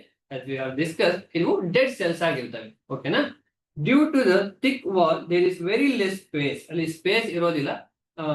ಅದು ಪ್ಯಾರೆನ್ಕೈಮಾದಲ್ಲಾದ್ರೆ ಸ್ಪೇಸ್ ಇತ್ತು, ಇಲ್ಲಿ ಸ್ಪೇಸ್ ಇರೋದಿಲ್ಲ. It is located in covering of seeds and nuts. ಕೆಲವೊಂದು ಸೀಡ್ಸ್ ಅಲ್ಲಿ ಅಥವಾ ನಟ್ಸ್ ಅಲ್ಲಿ, ಗ್ರೌಂಡ್ ನಟ್ಸ್ ಇರ್ಬೋದು ಅಥವಾ ಬೇರೆ ನಟ್ಸ್ ಏನಿದೆಯೋ ಅಲ್ಲೆಲ್ಲ ಇರ್ತವೆ. ಹಾಗೇನೆ ಸೀಡ್ಸ್, ತೆಂಗಿನಕಾಯಿ ಇರ್ಬೋದು ಅಥವಾ ಬೇರೆ ಬೇರೆ ಗಟ್ಟಿಯಾದ ಕಾಯಿಗಳೇನು ಬರ್ತಾವೋ, ಆ ಗಟ್ಟಿಯಾದ ಪದಾರ್ಥಗಳೇನಿರ್ತಾವೋ ಅಂತಹ ಪದಾರ್ಥಗಳಲ್ಲಿ ಪ್ಲಾಂಟ್ಸ್ ಅಲ್ಲಿ ಇವು ಪ್ರೆಸೆಂಟ್ ಇರುತ್ತೆ. ಫಾರ್ ಎಕ್ಸಾಂಪಲ್ ಕೋಕೋನಟ್ ಸುತ್ತ ಪ್ರೆಸೆಂಟ್ ಇರುತ್ತೆ ಅಲ್ವಾ, ಅದು ಸ್ಕ್ಲೀರೆನ್ಕೈಮಾ ಟಿಶ್ಯೂ ಇಂದಾನೆ ಆಗಿರ್ತಕ್ಕಂಥದ್ದು. ಓಕೆನಾ, ದೆನ್ ಏನಿದ್ದು ಮೇನ್ ಫಂಕ್ಷನ್ ಅಂತ ನೋಡೋದಾದ್ರೆ, it provides mechanical strength to plants and make plants but hard and stable. For example ಒಂದು ಬಿದಿರು ಅಂತ ತಗೊಂಡ್ರೆ, ಆ ಬಿದಿರು ಗಟ್ಟಿಯಾಗಿ ನಿಲ್ಬೇಕು, ಅದು ಗಟ್ಟಿಯಾಗಿದೆ ಅಂತ ಅಂದ್ರೆ because of the presence of ಸ್ಕ್ಲೀರೆನ್ಕೈಮಾ.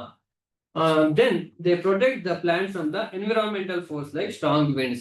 ಗಾಳಿ ಬಂದಾಗ ಅವನ್ನ ನಾವು ಪ್ರೊಟೆಕ್ಟ್ ಮಾಡ್ಕೊಳ್ಳಿಕ್ಕೆ ಎಲ್ಲ ಹೆಲ್ಪ್ ಮಾಡ್ತಕ್ಕಂಥದ್ದು ಈ ಸ್ಕ್ಲೀರೆನ್ಕೈಮಾ ಇಂದಾನೆ ಅವು ಗಟ್ಟಿಯಾಗಿ ಇರ್ತಕ್ಕಂಥದ್ದು. ಓಕೆನಾ, ಈಗ ನಾವು ಪ್ಯಾರೆನ್ಕೈಮಾ ಬಗ್ಗೆ ನೋಡಿದ್ವಿ, ಕೋಲನ್ಕೈಮಾ ಬಗ್ಗೆ ನೋಡಿದ್ವಿ, ಸ್ಕ್ಲೀರೆನ್ಕೈಮಾ ಬಗ್ಗೆ ನೋಡಿದ್ವಿ. ಓಕೆನಾ, ನೆಕ್ಸ್ಟ್ ಏನಿದೆ ನೋಡಿ, ಅಬೌಟ್ ಎಪಿಡರ್ಮಿಸ್. ಎಪಿಡರ್ಮಿಸ್ ಏನು ಅಂತ ನಾವು ನೋಡೋದಾದ್ರೆ, ಇದು ಎಲ್ಲಾ ಪ್ಲಾಂಟ್ಸ್ ಅಲ್ಲೂ ಪ್ರೆಸೆಂಟ್ ಇರುತ್ತೆ. ಆ ಪ್ಲಾಂಟ್ಸ್ ಅಲ್ಲಿ ಔಟರ್ ಮೋಸ್ಟ್ ಲೇಯರ್ ಆಗಿರುತ್ತೆ ಎಪಿಡರ್ಮಿಸ್. ಓಕೆನಾ, the plant epidermis generally has single layer of cells form the outermost layer of various plants organs like leaves, stems, roots. ಈ leaves ಅಲ್ಲಿ ಇರ್ಬೋದು, stems ಅಲ್ಲಿ ಇರ್ಬೋದು, ಮತ್ತೆ roots ಅಲ್ಲಿ ಇರ್ಬೋದು. ಇದರಲ್ಲಿ outermost layer ಏನಿರುತ್ತಪ್ಪ ಈ cells ಅಲ್ಲಿ ಅಂದ್ರೆ ಈ tissues ಅಲ್ಲಿ epidermis. Okay, it acts as a protective barrier regulating gas exchange, gaseous exchange ಆಗಿರ್ಬೋದು, and observing water and nutrients. Water absorption ಇರ್ಬೋದು ಅಥವಾ ನ್ಯೂಟ್ರಿಯೆಂಟ್ಸ್ ಅಬ್ಸರ್ಪ್ಷನ್ ಇರ್ಬೋದು ಬೇರಲ್ಲಿ, ಥ್ರೂ ಈ ಎಪಿಡರ್ಮಿಸ್ ಆಗ್ತಕ್ಕಂಥದ್ದು. ಓಕೆನಾ, epidermal cells are tightly packed and often covered with a waxy cuticle. Waxy cuticle ಇಂದ cover ಆಗಿರುತ್ತೆ.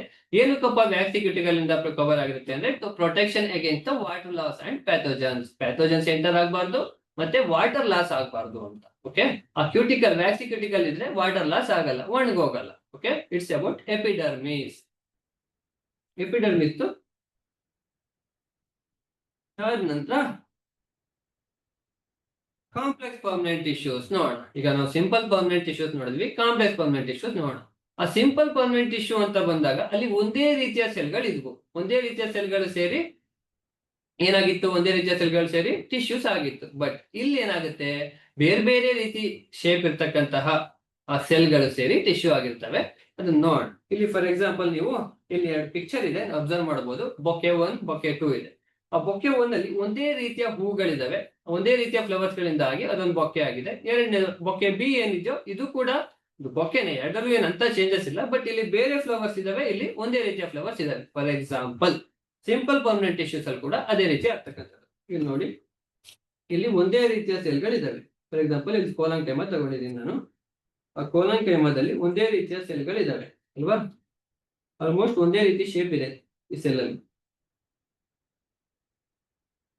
ಈ ರೀತಿ ಆದ್ರೆ ಅದನ್ನ ನಾವು ಸಿಂಪಲ್ ಪರ್ಮನೆಂಟ್ ಟಿಶ್ಯೂಸ್ ಅಂತ ಕರಿತೀವಿ. ಬಟ್ ಇಲ್ಲಿ ನಾನು ಜೈಲಮ್ ಎಕ್ಸಾಂಪಲ್ ತಗೊಂಡಿದ್ದೀನಿ. ಕಾಂಪ್ಲೆಕ್ಸ್ ಪರ್ಮನೆಂಟ್ ಟಿಶ್ಯೂಸ್ಗೆ ಹೇಗೆ ಬೇರೆ ಬೇರೆ ರೀತಿಯ ಕಲರ್, ಬೇರೆ ಬೇರೆ ರೀತಿಯ ಸ್ಟ್ರಕ್ಚರ್ ಇರ್ತಕ್ಕಂತಹ ಫ್ಲವರ್ ಸೇರಿ ಒಂದು ಬೊಕ್ಕೆ ಆಗಿದ್ದು, ಬಟ್ ಅದು ಬೊಕ್ಕೆನೆ ಅಲ್ವಾ. ಬಟ್ ಇಲ್ಲಿ ಏನಾಗುತ್ತೆ ಅಂತ ನಾವು ನೋಡೋದಾದ್ರೆ, ಬೇರೆ ಬೇರೆ ರೀತಿ ಸ್ಟ್ರಕ್ಚರ್ ಇರ್ತಕ್ಕಂತಹ ಸೆಲ್ಗಳು ಸೇರಿ ಒಂದು ಟಿಶ್ಯೂ ಆಗಿದೆ. ಜೈಲಮ್ ಪ್ಯಾರೆನ್ಕೈಮಾ ಇರ್ಬೋದು, ಸೀವ್ ಟ್ಯೂಬ್ಸ್ ಇರ್ಬೋದು, ಇವೆಲ್ಲ ಸೇರ್ಕೊಂಡು ಒಂದು ಕಾಂಪ್ಲೆಕ್ಸ್ ಪರ್ಮನೆಂಟ್ ಟಿಶ್ಯೂ ಆಗಿದೆ, ದಟ್ ಇಸ್ ಜೈಲಮ್. ಈ ರೀತಿ ಆದ್ರೆ ಇದನ್ನ ನಾವು ಕಾಂಪ್ಲೆಕ್ಸ್ ಪರ್ಮನೆಂಟ್ ಟಿಶ್ಯೂಸ್ ಅಂತ ಹೇಳ್ತೀವಿ. Okay, then complex permanent tissues ಅಲ್ಲಿ ಮತ್ತೆ ಎರಡು ಟೈಪ್ಸ್ ಬರುತ್ತೆ, ಒಂದು ಜೈಲಮ್ ಅಂಡ್ ಫ್ಲೋಯಮ್. ಮೊದಲಿಗೆ ಜೈಲಮ್ ಬಗ್ಗೆ ನಾವು ನೋಡೋದಾದ್ರೆ, xylem is consist of tracheids ಇರ್ಬೋದು, ವೆಸಲ್ಸ್ ಇರ್ಬೋದು, ಜೈಲಮ್ ಪ್ಯಾರೆಂಕೈಮಾ ಇರ್ಬೋದು, ಜೈಲಮ್ ಫೈಬರ್ಸ್ ಇರ್ಬೋದು. Xylem parenchyma, vessels, these are all vessels, these are tracheids and xylem fibres. ಏನಿದು ಕೆಲಸ? ಜೈಲಮ್ ಜೊತೆಗೆ ಇವೆಲ್ಲ ಏನ್ ಮಾಡ್ತವೆ ಅಂದ್ರೆ ಅವಕ್ಕೆ ಸಪೋರ್ಟಿವ್ ಆಗಿ ನಿಲ್ತವೆ. ಈಗ ಫಾರ್ ಎಕ್ಸಾಂಪಲ್ ಜೈಲಮ್ ಮುಂದೆ ಎಲ್ಲಾ ಕಡೆನೂ ಕಳ್ಸಕ್ ಆಗಲ್ಲ, ಇನ್ನ ವಾಟರ್ನ ಕಳ್ಸಕ್ ಆಗಲ್ಲ. ಚಿಕ್ಕ ಚಿಕ್ಕ ಪಾರ್ಟ್ ಇರುತ್ತಲ್ವಾ ಇದು ಪ್ಲಾಂಟ್ ಅಲ್ಲಿ, ಅಲ್ಲಿಗೆಲ್ಲ ಕಳಿಸ್ಲಿಕ್ಕೆ ಈ ಟ್ರೇಕೇಟ್ಸ್ ಇರ್ಬೋದು, ಜೈಲಮ್ ಫೈಬರ್ಸ್ ಎಲ್ಲ ಸಪೋರ್ಟ್ ಮಾಡ್ತವೆ. Okay, these tracheids and vessels are tubular structure. tracheids ಮತ್ತೆ ವೆಸಲ್ಸ್ ಇದಾವಲ್ವಾ, ಇವೆಲ್ಲ ಟ್ಯೂಬ್ಯುಲರ್ ಸ್ಟ್ರಕ್ಚರ್ ಇರ್ತವೆ, ಟ್ಯೂಬ್ಯುಲರ್ ಸ್ಟ್ರಕ್ಚರ್ ಅಂತ ಹೇಳ್ತೀವಿ. ಓಕೆನಾ? ಇದಾದ ನಂತರ ಇದ್ರದ್ದು ಮೈನ್ ಫಂಕ್ಷನ್ ಈಗಾಗಲೇ ನಾನು ಹೇಳಿದ್ದೀನಿ, the xylem tissue transport the water and minerals from the roots to other parts of the plants. ಆ ಬೇರಿನಿಂದ ಬಂದಂತಹ ಸಿಕ್ಕಂತಹ ವಾಟರ್ ಮತ್ತೆ ಮಿನರಲ್ಸ್ ನ ಬೇರೆ ಪ್ಲಾಂಟ್ಸ್ ಗೆ ಅಥವಾ ಬೇರೆ ಪಾರ್ಟ್ಸ್ ಆಫ್ ಎ ಪ್ಲಾಂಟ್ ಗೆ ಇದು ಕಳಿಸ್ಕೊಡುತ್ತೆ ಜೈಲಮ್. ಓಕೆನಾ? ಇದಿಷ್ಟು ಜೈಲಮ್ ಬಗ್ಗೆ ಆಯ್ತು. Then phloem. ಫ್ಲೋಯಮ್ ಅಂದ ತಕ್ಷಣ ನಾವು ಫುಡ್ ಕನೆಕ್ಟಿಂಗ್ ಟಿಶ್ಯೂ ಅಂತ ನಾವು ಹೇಳ್ಬೇಕು. Xylem water connecting tissue, phloem food connecting tissue. It is made of sieve tubes, sieve cells, companion cells and phloem fibers and phloem parenchyma. Okay, ಇದರಲ್ಲಿ sieve tubes ಏನಿದಾವೋ, sieve tubes ಮತ್ತೆ tubular cells ಏನಿದಾವೋ ಇವು dead cells ಆಗಿರುತ್ತೆ. ಬೇರೆ ಏನಿದಾವೋ living cells. ಇದ್ರದ್ದು main function ಏನು ಅಂತ ನಾವು ಈಗಾಗಲೇ ಡಿಸ್ಕಸ್ ಮಾಡಿದೀವಿ. The phloem transport food from the leaves. ಏನಕ್ಕೆ ಲೀವ್ಸ್ ಇಂದ ಮಾಡುತ್ತೆ ಅಂದ್ರೆ ಫುಡ್ ಪ್ರಿಪೇರ್ ಆಗ್ತಕ್ಕಂಥದ್ದು ಲೀವ್ಸ್ ಅಲ್ಲೇ ಅಲ್ವಾ, ಕ್ಲೋರೋಪ್ಲಾಸ್ಟ್ ಪ್ರೆಸೆಂಟ್ ಇರೋದ್ರಿಂದ ಅಲ್ಲೇ ಏನು ಪ್ಯಾರೆಂಕೈಮಾ ಸೆಲ್ಸ್ ಏನಿದಾವೋ ಅದ್ರ ಸಹಾಯದಿಂದ ಲೀವ್ಸ್ ಅಲ್ಲಿ ಫುಡ್ ಪ್ರಿಪೇರ್ ಆಗಿ ಅದಾದ ನಂತರ ಬೇರೆ ಪಾರ್ಟ್ಸ್ ಆಫ್ ಎ ಪ್ಲಾಂಟ್ಸ್ ಗೆ ಅದು ಕಳಿಸ್ಕೊಡುತ್ತೆ. ಓಕೆನಾ? ಇದಿಷ್ಟು ಪ್ಲಾಂಟ್ ಟಿಶ್ಯೂಸ್ ಬಗ್ಗೆ ಆಯ್ತು. ಪ್ಲಾಂಟ್ ಟಿಶ್ಯೂಸ್ ಅಲ್ಲಿ ನಾವು ಎರಡು ಟೈಪ್ಸ್ ನೋಡಿದ್ವಿ, meristematic tissue and permanent tissue. Meristematic tissues ಅಲ್ಲಿ ಎಪಿಕಲ್ ಮೆರಿಸ್ಟಮ್, ಇಂಟರ್ಕ್ಯಾಲರಿ ಮೆರಿಸ್ಟಮ್ ಮತ್ತೆ ಲ್ಯಾಟರಲ್ ಮೆರಿಸ್ಟಮ್ ಬರುತ್ತೆ. ಪರ್ಮನೆಂಟ್ ಟಿಶ್ಯೂಸ್ ಅಲ್ಲಿ ಸಿಂಪಲ್ ಪರ್ಮನೆಂಟ್ ಟಿಶ್ಯೂ ಮತ್ತೆ complex permanent tissue. Simple permanent tissues ಅಂದ್ರೆ ಸರಳ ಶಾಶ್ವತ ಅಂಗಾಂಶ, ಕಾಂಪ್ಲೆಕ್ಸ್ ಪರ್ಮನೆಂಟ್ ಟಿಶ್ಯೂಸ್ ಅಂದ್ರೆ ಸಂಕೀರ್ಣ ಶಾಶ್ವತ ಅಂಗಾಂಶ. Simple and complex permanent tissue. Simple permanent tissues ಅಲ್ಲಿ ಏನೇನು ಬರುತ್ತೆ? ಪ್ಯಾರೆಂಕೈಮಾ ಬರುತ್ತೆ, ಕೋಲಂಕೈಮಾ ಬರುತ್ತೆ, ಸ್ಕ್ಲೆರೆಂಕೈಮಾ ಬರುತ್ತೆ. ಕಾಂಪ್ಲೆಕ್ಸ್ ಪರ್ಮನೆಂಟ್ ಟಿಶ್ಯೂಸ್ ಅಲ್ಲಿ ಜೈಲಮ್ ಮತ್ತೆ ಫ್ಲೋಯಮ್ ಬರುತ್ತೆ. ಓಕೆ, ಇದಿಷ್ಟು ಪ್ಲಾಂಟ್ ಟಿಶ್ಯೂಸ್ ಆಯ್ತು. ನೆಕ್ಸ್ಟ್ ಅನಿಮಲ್ ಟಿಶ್ಯೂಸ್ ನೋಡೋಣ. ಅನಿಮಲ್ ಟಿಶ್ಯೂಸ್ ಅಲ್ಲಿ ನಾವು ಮೈನ್ ಆಗಿ ಜನರಲಿ ನಾವು 4 ಟೈಪ್ಸ್ ಆಗಿ ಡಿವೈಡ್ ಮಾಡ್ತೀವಿ. ಯಾವ್ದು? Epithelial tissue. ಎಪಿಥೀಲಿಯಲ್ ಟಿಶ್ಯೂಸ್ ಅಂದ್ರೆ ಔಟರ್ ಕವರಿಂಗ್ ಲೇಯರ್ ಅಲ್ಲಿ ಇರ್ತಕ್ಕಂತಹ ಟಿಶ್ಯೂಸ್ ನಾವು ಎಪಿಥೀಲಿಯಲ್ ಟಿಶ್ಯೂಸ್ ಅಂತ ಕರಿತೀವಿ. ದೆನ್ ಕನೆಕ್ಟಿಂಗ್ ಟಿಶ್ಯೂ, ಒಂದು ಆರ್ಗನ್ ಇಂದ ಇನ್ನೊಂದು ಆರ್ಗನ್ ಗೆ ಕನೆಕ್ಟ್ ಮಾಡಿದ್ರೆ ಅದನ್ನ ನಾವು ಆ ಟಿಶ್ಯೂಸ್ ನ ಕನೆಕ್ಟಿವ್ ಟಿಶ್ಯೂ ಅಂತ ಹೇಳ್ತೀವಿ. ಮಸ್ಕ್ಯುಲರ್ ಟಿಶ್ಯೂ, ನಮ್ಮ ಮಸಲ್ಸ್ ಏನಿದಾವೋ ಅವನ್ನ ನಾವು ಮಸ್ಕ್ಯುಲರ್ ಟಿಶ್ಯೂ ಅಂತ ಕರಿತೀವಿ. ದೆನ್ ನರ್ವಸ್ ಟಿಶ್ಯೂಸ್ ಅಂದ್ರೆ ಅಬೌಟ್ ನಮ್ಮ ಬ್ರೈನ್ ಬಗ್ಗೆ, ಬ್ರೈನ್ ಅಲ್ಲಿ ಮತ್ತೆ ಸ್ಪೈನಲ್ ಕಾರ್ಡ್ ಅಲ್ಲಿ ಇರ್ತಕ್ಕಂತಹ ನರ್ವ್ಸ್ ಅಂಡ್ ನರ್ವಸ್ ಟಿಶ್ಯೂಸ್ ಅಂತ ಕರಿತೀವಿ. ಓಕೆನಾ? ಇವಿಷ್ಟು ಮೇನ್ ಆಗಿ 4 ಟೈಪ್ ಅನಿಮಲ್ ಟಿಶ್ಯೂಸ್ ಅಲ್ಲಿ. ಒನ್ ಬೈ ಒನ್ ನೋಡೋದಾದ್ರೆ ಮೊದಲಿಗೆ ಎಪಿಥೀಲಿಯಲ್ ಟಿಶ್ಯೂ ನೋಡಿ.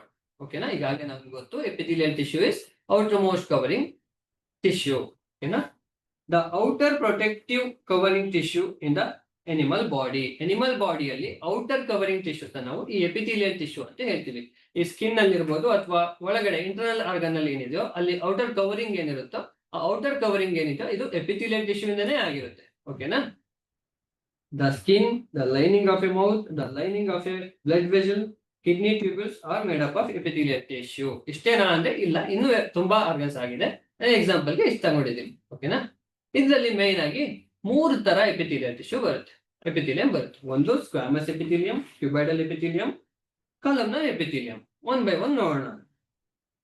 ಏನು ಸ್ಕ್ವಾಮಸ್ ಎಪಿಥೀಲಿಯಂ ಅಂದ್ರೆ?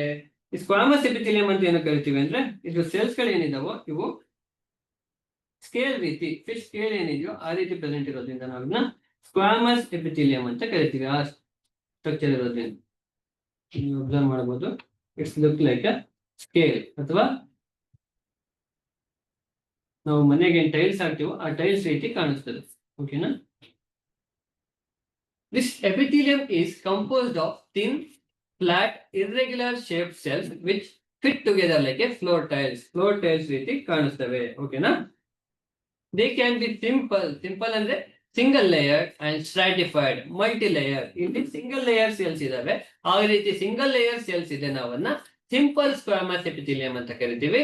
ಏನಾದ್ರೂ ಮೋರ್ ದೆನ್ 1 ಲೇಯರ್ ಅಥವಾ ಮಲ್ಟಿ ಲೇಯರ್ ಇದ್ರೆ ಅದನ್ನ ನಾವು ಸ್ಟ್ರಾಟಿಫೈಡ್ ಸ್ಕ್ವಾಮಸ್ ಎಪಿಥೇಲಿಯಂ ಅಂತ ಕರಿತೀವಿ. ಓಕೆನಾ? ಇದಾದ ನಂತರ ಏನು ಸಿಂಪಲ್ ಸ್ಕ್ವಾಮಸ್ ಎಪಿಥೇಲಿಯಂ ಮತ್ತೆ ಸ್ಟ್ರಾಟಿಫೈಡ್ ಸ್ಕ್ವಾಮಸ್ ಎಪಿಥೇಲಿಯಂ ಅಂತ ನಾವು ನೋಡೋದಾದ್ರೆ, ಸಿಂಪಲ್ ಸ್ಕ್ವಾಮಸ್ ಎಪಿಥೇಲಿಯಂ ಅಂದ್ರೆ ನಾವು ಸಿಂಪಲ್ ಆಗಿ ಅರ್ಥ ಮಾಡ್ಕೋಬೇಕು, ಅಲ್ಲಿ ಒಂದೇ ಲೇಯರ್ ಇರ್ತಕ್ಕಂತಹ ಸೆಲ್ಸ್ ಗಳು ಇರ್ತವೆ. The cells of simple squamous epithelium are thin and flat. ಅವು ಥಿನ್ ಆಗಿರ್ತವೆ and they are flat and ಒಂದೇ ಲೇಯರ್ ಅಲ್ಲಿ ಇರ್ತವೆ. They form single layer delicate lining of a blood vessel, lung alveoli, then urinary tubules. ಇಷ್ಟರಲ್ಲಿ ಇವು ಕಂಡು ಬರ್ತವೆ. And simple squamous epithelium is having only one layer. ಇದರಲ್ಲಿ main ಆಗಿ ನೀವು ಸಿಂಪಲ್ ಸ್ಕ್ವಾಮಸ್ ಎಪಿಥೇಲಿಯಂ ಅಲ್ಲಿ ಎಷ್ಟು ಲೇಯರ್ ಆಫ್ ಸೆಲ್ಸ್ ಇದಾವೆ ಅಂತ ನೋಡ್ಬೇಕು. ಓಕೆನಾ? ಇಲ್ಲಿ ಅಬ್ಸರ್ವ್ ಮಾಡಬಹುದು, ಇಲ್ಲಿ ಒಂದೇ ಲೇಯರ್ ಇರ್ತಕ್ಕಂಥದ್ದು cells. Okay, they are present in the lining of a mouth, blood capillaries, alveoli and lining of esophagus. ಇದೆಲ್ಲ ಪ್ರೆಸೆಂಟ್ ಇರುತ್ತೆ simple squamous epithelium. Then stratified squamous epithelium ನಿಮಗೆ ಆಗ್ಲೇ ತಿಳ್ಕೊಂಡ್ವಿ. ಸಿಂಪಲ್ ಸ್ಕ್ವಾಮಸ್ ಎಪಿಥೇಲಿಯಂ ಅಂದ್ರೆ ಒಂದ್ ಲೇಯರ್ ಇರ್ತಕ್ಕಂಥ ಸೆಲ್ಸ್. ಇಲ್ಲಿ ಒಂದು ಎರಡು ಅಥವಾ ಒಂದಕ್ಕಿಂತ ಜಾಸ್ತಿ ಲೇಯರ್ ಇರ್ತಕ್ಕಂಥ ಸೆಲ್ಸ್ ಗಳು ಸೇರಿ ಸ್ಟ್ರಾಟಿಫೈಡ್ ಎಪಿಥೇಲಿಯಂ ಆಗಿರುತ್ತೆ. ಇಲ್ಲಿ ಅಬ್ಸರ್ವ್ ಮಾಡ್ಬೋದು ನೀವು, ಒಂದಕ್ಕಿಂತ ಹೆಚ್ಚು ಲೇಯರ್ ಇದೆ ಸೆಲ್ಸ್ ಅಲ್ವಾ. Hence we call it as stratified squamous epithelium. Okay, the cells of this tissue are arranged in many layers to prevent wear and tear. ಅದಕ್ಕೆ ಏನು ಡ್ಯಾಮೇಜ್ ಆಗದಿರಲಿ ಅಂತ ಇದು ಮೆನಿ ಲೇಯರ್ಸ್ ಇಂದ ಆಗಿರುತ್ತೆ. ಓಕೆನಾ? It is found in the epidermis of A skin. Skin ತುಂಬಾ delicate ಅಲ್ವಾ, ಅದಕ್ಕೆ ಯಾವುದೇ ರೀತಿಯ ರಪ್ಚರ್ ಆಗದೆ ಇರಲಿ ಅಥವಾ ಡ್ಯಾಮೇಜ್ ಆಗದೆ ಇರಲಿ ಅಂತ ಅದು ಏನಾಗಿರುತ್ತೆ, ತುಂಬಾ ಮಲ್ಟಿ ಲೇಯರ್ ಇಂದ ಆಗಿರುತ್ತೆ ಸ್ಕ್ವಾಮಸ್ ಎಪಿಥೇಲಿಯಂ. ಓಕೆನಾ? ನಂತರ anal canal ಇರಬಹುದು, ವೆಜೈನಾದಲ್ಲಿ ಇರಬಹುದು, lining of buccal cavity, pharynx, oesophagus and lower part of urethra. ಯುರೇಥ್ರಾದಲ್ಲೂ ಕೂಡ ಇದು ಸ್ಟ್ರಾಟಿಫೈಡ್ ಸ್ಕ್ವಾಮಸ್ ಎಪಿಥೇಲಿಯಂ ಇಂದ ಆಗಿರುತ್ತೆ. ಓಕೆನಾ? ಎಲ್ಲಿ ತುಂಬಾ ಡೆಲಿಕೇಟ್ ಇರುತ್ತೋ, ಡ್ಯಾಮೇಜ್ ಆಗೋ ಸಾಧ್ಯತೆಗಳಿರುತ್ತೋ ಅಂತ ಜಾಗದಲ್ಲಿ ಸ್ಟ್ರಾಟಿಫೈಡ್ ಸ್ಕ್ವಾಮಸ್ ಎಪಿಥೇಲಿಯಂ ಇಂದ ಆಗಿರುತ್ತೆ. ಓಕೆನಾ? ದೆನ್ ಈಗಾಗಲೇ ತಿಳ್ಕೊಂಡು stratified squamous epithelium is having more than one layer of cell. ಇಲ್ಲಿ ಅಬ್ಸರ್ವ್ ಮಾಡಿದೀವಲ್ವಾ, ಒನ್ ಲೇಯರ್ ಗಿಂತ ಜಾಸ್ತಿ ಲೇಯರ್ ಇದೆ ಸೆಲ್ಸ್ ಗಳನ್ನ ನಾವು ಸ್ಟ್ರಾಟಿಫೈಡ್ ಸ್ಕ್ವಾಮಸ್ ಎಪಿಥೇಲಿಯಂ ಅಂತ ಕರಿತೀವಿ. ಓಕೆನಾ? ಇದು ಎಪಿಥೇಲಿಯಂ ಟಿಶ್ಯೂಸ್ ಅಲ್ಲಿ ಮೊದಲನೇದು ಸ್ಕ್ವಾಮಸ್ ಎಪಿಥೇಲಿಯಂ ಬಗ್ಗೆ ತಿಳ್ಕೊಂಡ್ವಿ. ಅದಾದ ನಂತರ ಕ್ಯೂಬಾಯ್ಡಲ್ ಎಪಿಥೇಲಿಯಂ. ಏನು ಕ್ಯೂಬಾಯ್ಡಲ್ ಎಪಿಥೇಲಿಯಂ ಅಂತ ಏನು ಕರಿತೀವಿ ಅಂದ್ರೆ, ಇಲ್ಲಿ ನೀವು ಸೆಲ್ಸ್ ಗಳನ್ನ ಅಬ್ಸರ್ವ್ ಮಾಡಬಹುದು. ಈ ಸೆಲ್ಸ್ ಗಳು ಟ್ಯೂಬ್ ಲೈಕ್ ಸ್ಟ್ರಕ್ಚರ್ ಇದೆ ಅಲ್ವಾ, ನೀವು ಅಬ್ಸರ್ವ್ ಮಾಡಿ, ಟ್ಯೂಬ್ ಲೈಕ್ ಸ್ಟ್ರಕ್ಚರ್ಸ್ ಇದೆ. ಇಲ್ಲಿ ನ್ಯೂಕ್ಲಿಯಸ್ ಪ್ರೆಸೆಂಟ್ ಇರುತ್ತೆ. ಈ ರೀತಿ ಕ್ಯೂಬ್ ಲೈಕ್ ಸ್ಟ್ರಕ್ಚರ್ಸ್ ಇರೋದ್ರಿಂದ ನಾವು ಇದನ್ನ ಕ್ಯೂಬಾಯ್ಡಲ್ ಎಪಿಥೇಲಿಯಂ ಅಂತ ಕರಿತೀವಿ. Okay, cuboidal epithelium has cube shaped cells. Cells of a simple cuboidal. ಇಲ್ಲೂ ಕೂಡ ಸಿಂಪಲ್ ಕ್ಯೂಬಾಯ್ಡಲ್ ಮತ್ತೆ ಸ್ಟ್ರಾಟಿಫೈಡ್ ಕ್ಯೂಬಾಯ್ಡಲ್ ಅಂತ ಬರುತ್ತೆ. ಸೇಮ್ ನಾವು ಅಲ್ಲಿ ಹೇಗೆ ನೋಡಿದ್ವು ಅದೇ ರೀತಿ. ಸಿಂಪಲ್ ಕ್ಯೂಬಾಯ್ಡಲ್ ಅಂದ್ರೆ ಒಂದು ಲೇಯರ್ ಇದ್ರೆ ಸೆಲ್ಸ್ ಗಳು, ಅದನ್ನ ನಾವು ಸಿಂಪಲ್ ಕ್ಯೂಬಾಯ್ಡಲ್ ಅಂತ ಕರಿತೀವಿ. ಒಂದಕ್ಕಿಂತ ಹೆಚ್ಚು ಲೇಯರ್ ಇದ್ರೆ ಅದನ್ನ ನಾವು ಸ್ಟ್ರಾಟಿಫೈಡ್ ಕ್ಯೂಬಾಯ್ಡಲ್ ಅಂತ ಕರಿತೀವಿ. ಸ್ಟ್ರಾಟಿಫೈಡ್ ಕ್ಯೂಬಾಯ್ಡಲ್ ಟಿಶ್ಯೂ ಅಷ್ಟು ಎಲ್ಲೂ ಕಂಡು ಬರಲ್ಲ, ಕಡಿಮೆ ಇರುತ್ತೆ. ಆ ಗ್ಲ್ಯಾಂಡ್ಸ್ ಎಲ್ಲ ಏನಿದಾವೋ ಆ ಗ್ಲ್ಯಾಂಡ್ಸ್ ಅಲ್ಲಿ ಕಂಡು ಬರುತ್ತೆ. ಬಟ್ ಈ ಸಿಂಗಲ್ ಲೇಯರ್ ಇದೆಯೋ ಈ ಸಿಂಪಲ್ ಕ್ಯೂಬಾಯ್ಡಲ್ ಎಪಿಥೇಲಿಯಂ ಏನಿದೆ ಇದು ಆಲ್ಮೋಸ್ಟ್ ಎಲ್ಲ ಕಡೆ ಪ್ರೆಸೆಂಟ್ ಇರುತ್ತೆ. ಓಕೆನಾ? They have single layer of cuboidal cells. Stratified cuboidal cells are occurrence in a gland, majorly present in the kidney tubules ಇರಬಹುದು, ovary ಇರಬಹುದು, thyroid ಅಲ್ಲಿ ಇರಬಹುದು. ಈ ರೀತಿ ಕಂಡು ಬರುತ್ತೆ. ಓಕೆನಾ? It consists of broad tube-like cells with round and central nucleus. ಇಲ್ಲಿ ನೀವು ನ್ಯೂಕ್ಲಿಯಸ್ ನ ಅಬ್ಸರ್ವ್ ಮಾಡಬಹುದು. ಕ್ಯೂಬಾಯ್ಡಲ್ ಸೆಲ್ಸ್ ಅಲ್ಲಿ ಟಿಶ್ಯೂಸ್ ಅಲ್ಲಿ ನ್ಯೂಕ್ಲಿಯಸ್ ನ ನಾವು ಫೈಂಡ್ ಮಾಡಬಹುದು. Okay, the cuboidal epithelium lines the small. ಎಲ್ಲಿ ಇರುತ್ತಪ್ಪ ಇದು ಅಂತ ಅಂದ್ರೆ ಸಲೈವರಿ ಡಕ್ಟ್ಸ್ ಅಲ್ಲಿ ಇರ್ಬೋದು, ಪ್ಯಾಂಕ್ರಿಯಾಟಿಕ್ ಡಕ್ಟ್ಸ್ ಅಲ್ಲಿ ಇರ್ಬೋದು, ನೆಫ್ರಾನ್ಸ್ ಕಿಡ್ನಿ ಇರುತ್ತಲ್ವ ನೆಫ್ರಾನ್ಸ್, ಆ ನೆಫ್ರಾನ್ಸ್ ಅಲ್ಲಿ ಇರುತ್ತೆ, ಥೈರಾಯ್ಡ್ ಗ್ಲ್ಯಾಂಡ್ ಅಲ್ಲಿ ಇರುತ್ತೆ, ಓವರೀಸ್ ಅಲ್ಲಿ ಪ್ರೆಸೆಂಟ್ ಇರುತ್ತೆ. Then it helps to. ಏನಕ್ಕೆ ಇದು ಸಹಾಯ ಮಾಡುತ್ತಪ್ಪ, ಇದು ಫಂಕ್ಷನ್ ಏನು ಅಂತ, ಮೈನ್ ಫಂಕ್ಷನ್ ಏನಪ್ಪಾ ಅಂತ ಅಂದ್ರೆ it helps in the protection of secretion and absorption, excretion and gamete formation ಅಲ್ಲಿ ಇದು ಹೆಲ್ಪ್ ಮಾಡುತ್ತೆ ಕ್ಯೂಬಾಯ್ಡಲ್ ಎಪಿಥೇಲಿಯಂ.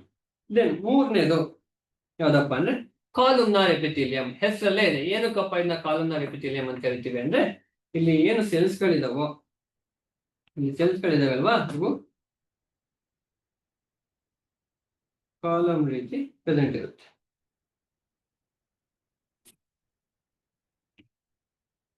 ಏನಿಲ್ಲಿ ತೋರಿಸ್ತೇನೆ, ಇವು ಒಂದು ಸೆಲ್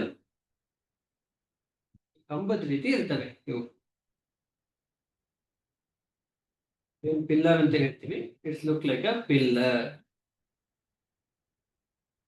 ಇದರಿಂದನೇ ಇದಕ್ಕೆ ಕಾಲಮ್ನಾರ್ ಎಪಿಥೀಲಿಯಂ ಅಂತ ಕರೆಯೋದು. ಓಕೆನಾ? It consist of tall pillar like cells ಇದಾವೆ ಅಲ್ವಾ, ಇದಕ್ಕೆ ನಾವು ಇದನ್ನ ಕಾಲಮ್ನಾರ್ ಎಪಿಥೀಲಿಯಂ ಅಂತ ಕರಿತೀವಿ. It forms the lining of stomach, intestine and gall bladder and bile duct ಇರ್ಬೋದು, ಇಂಟೆಸ್ಟೈನ್ ಇರ್ಬೋದು, ಅಥವಾ ಗಾಲ್ ಬ್ಲಾಡರ್ ಇರ್ಬೋದು, ಸ್ಟಮಕ್ ಅಂತ ಹೇಳ್ತೀವಿ, ಅಲ್ಲೆಲ್ಲ ಇರುತ್ತೆ. It helps in protection, absorption and secretion. ಇದು ಕೂಡ ಪ್ರೊಟೆಕ್ಷನ್ ಮಾಡಕ್ಕಿರ್ಬೋದು, ಏನಾದ್ರು ಅಬ್ಸಾರ್ಪ್ಷನ್ ಮಾಡಕ್ಕಿರ್ಬೋದು, ಸೆಕ್ರೇಷನ್ ಮಾಡೋದಕ್ಕೆ ಹೆಲ್ಪ್ ಮಾಡುತ್ತೆ. And this columnar epithelium of intestine is specialised for the absorption of water and digested food. ಆ ಡೈಜೆಸ್ಟೆಡ್ ಫುಡ್ ಮತ್ತೆ ವಾಟರ್ ನ ಅಬ್ಸಾರ್ಪ್ಷನ್ ಮಾಡ್ಕೊಳ್ಳೋಕೆ ಈ ಕಾಲಮ್ನರ್ ಎಪಿಥೀಲಿಯಂ ಹೆಲ್ಪ್ ಮಾಡುತ್ತೆ. ಇಲ್ಲಿ ನಾವು ಒಂದು ಹೇರ್ ಲೈಕ್ ಸ್ಟ್ರಕ್ಚರ್ ನ ಅಬ್ಸರ್ವ್ ಮಾಡಬಹುದು. ಇಲ್ಲಿ ಕಾಣಿಸ್ತಾ ಇದೆ ಅಲ್ವಾ, ಇಲ್ಲಿ ಹೇರ್ ಲೈಕ್ ಸ್ಟ್ರಕ್ಚರ್. ಇದನ್ನ ನಾವು ಏನಂತ ಕರಿತೀವಿ? ಸೀಲಿಯೇಟೆಡ್ ಕಾಲಮ್ನಾರ್ ಟಿಶ್ಯೂ ಅಂತ ಕರಿತೀವಿ. The columnar epithelial tissue with cilia ಅಂದ್ರೆ ಇಲ್ಲಿದಾವೆ ಅಲ್ವಾ ಹೇರ್ ಲೈಕ್ ಸ್ಟ್ರಕ್ಚರ್, ಇವನ್ನ ನಾವು ಸೀಲಿಯಾ ಅಂತ ಕರಿತೀವಿ. ಓಕೆನಾ? ಈ ಸೀಲಿಯಾ ಪ್ರೆಸೆಂಟ್ ಇದ್ರೆ ಅದನ್ನ ನಾವು ಸೀಲಿಯೇಟೆಡ್ ಕಾಲಮ್ನಾರ್ ಟಿಶ್ಯೂ ಅಂತ ಕರಿತೀವಿ. ಓಕೆನಾ? ಕನ್ಫ್ಯೂಷನ್ ಬೇಡ. ಸೀಲಿಯೇಟೆಡ್ ಕಾಲಮ್ನಾರ್ ಟಿಶ್ಯೂ ಈ ಕಾಲಮ್ನಾರ್ ಎಪಿಥೀಲಿಯಂ ಅಲ್ಲೇ ಬರ್ತಕ್ಕಂಥದ್ದು. They are also found in lining of stomach, intestine, gall bladder, respiratory tract and male urethra. Okay, ಇದಿಷ್ಟು ಎಪಿಥೀಲಿಯಲ್ ಟಿಶ್ಯೂ ಬಗ್ಗೆ ಆಯ್ತು. ಅದಾದ ನಂತರ ಕನೆಕ್ಟಿಂಗ್ ಟಿಶ್ಯೂ. ಏನು ಕನೆಕ್ಟಿವ್ ಟಿಶ್ಯೂ ಅಂದ್ರೆ ಒಂದು ಆರ್ಗನ್ ಇಂದ ಇನ್ನೊಂದು ಆರ್ಗನ್ಗೆ ಅಥವಾ ಒಂದು ಟಿಶ್ಯೂ ಇಂದ ಇನ್ನೊಂದು ಟಿಶ್ಯೂಗೆ ಯಾವೆಲ್ಲ ಕನೆಕ್ಟ್ ಮಾಡ್ತಾವೋ ಅವನ್ನ ನಾವು ಕನೆಕ್ಟಿವ್ ಟಿಶ್ಯೂ ಅಂತ ಹೇಳ್ತೀವಿ. ಓಕೆನಾ? It is the most abundant and widely distributed tissue in the body. ನಮ್ಮ ಬಾಡಿಯಲ್ಲಿ ಅತಿ ಹೆಚ್ಚಾಗಿ ಕಂಡುಬರ್ತಕ್ಕಂಥದ್ದು ಈ ಕನೆಕ್ಟಿವ್ ಟಿಶ್ಯೂ. ಓಕೆನಾ?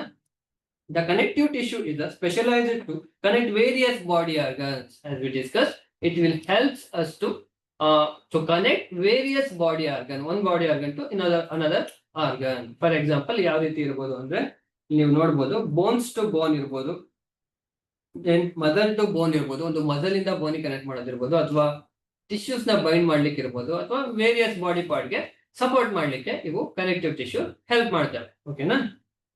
ಅದಾದ ನಂತರ ಈ ಕನೆಕ್ಟಿವ್ ಟಿಶ್ಯೂಸ್ ಅಲ್ಲಿ ಮತ್ತೆ 5 ಟೈಪ್ಸ್ ಬರುತ್ತೆ. ಇಲ್ಲಿ ಕನ್ಫ್ಯೂಷನ್ಸ್ ಬೇಡ. ಕನೆಕ್ಟಿವ್ ಟಿಶ್ಯೂಸ್ ಅಲ್ಲಿ ಮತ್ತೆ 5 ಟೈಪ್ಸ್. ಅದರಲ್ಲಿ ಎರುಲಾರ್ ಟಿಶ್ಯೂ ಇರ್ಬೋದು, ಡೆನ್ಸ್ ರೆಗ್ಯುಲರ್ ಕನೆಕ್ಟಿವ್ ಟಿಶ್ಯೂ ಇರ್ಬೋದು, ಅಡಿಪೋಸ್ ಟಿಶ್ಯೂ ಇರ್ಬೋದು, skeletal tissue and fluid connective tissue. 5 connective tissue ಬರುತ್ತೆ. ಕೆಲವೊಂದು ಸೋರ್ಸ್ ಗಳಲ್ಲಿ ಕೆಲವೊಂದು ತರ ಕೊಟ್ಟಿರ್ತಾರೆ.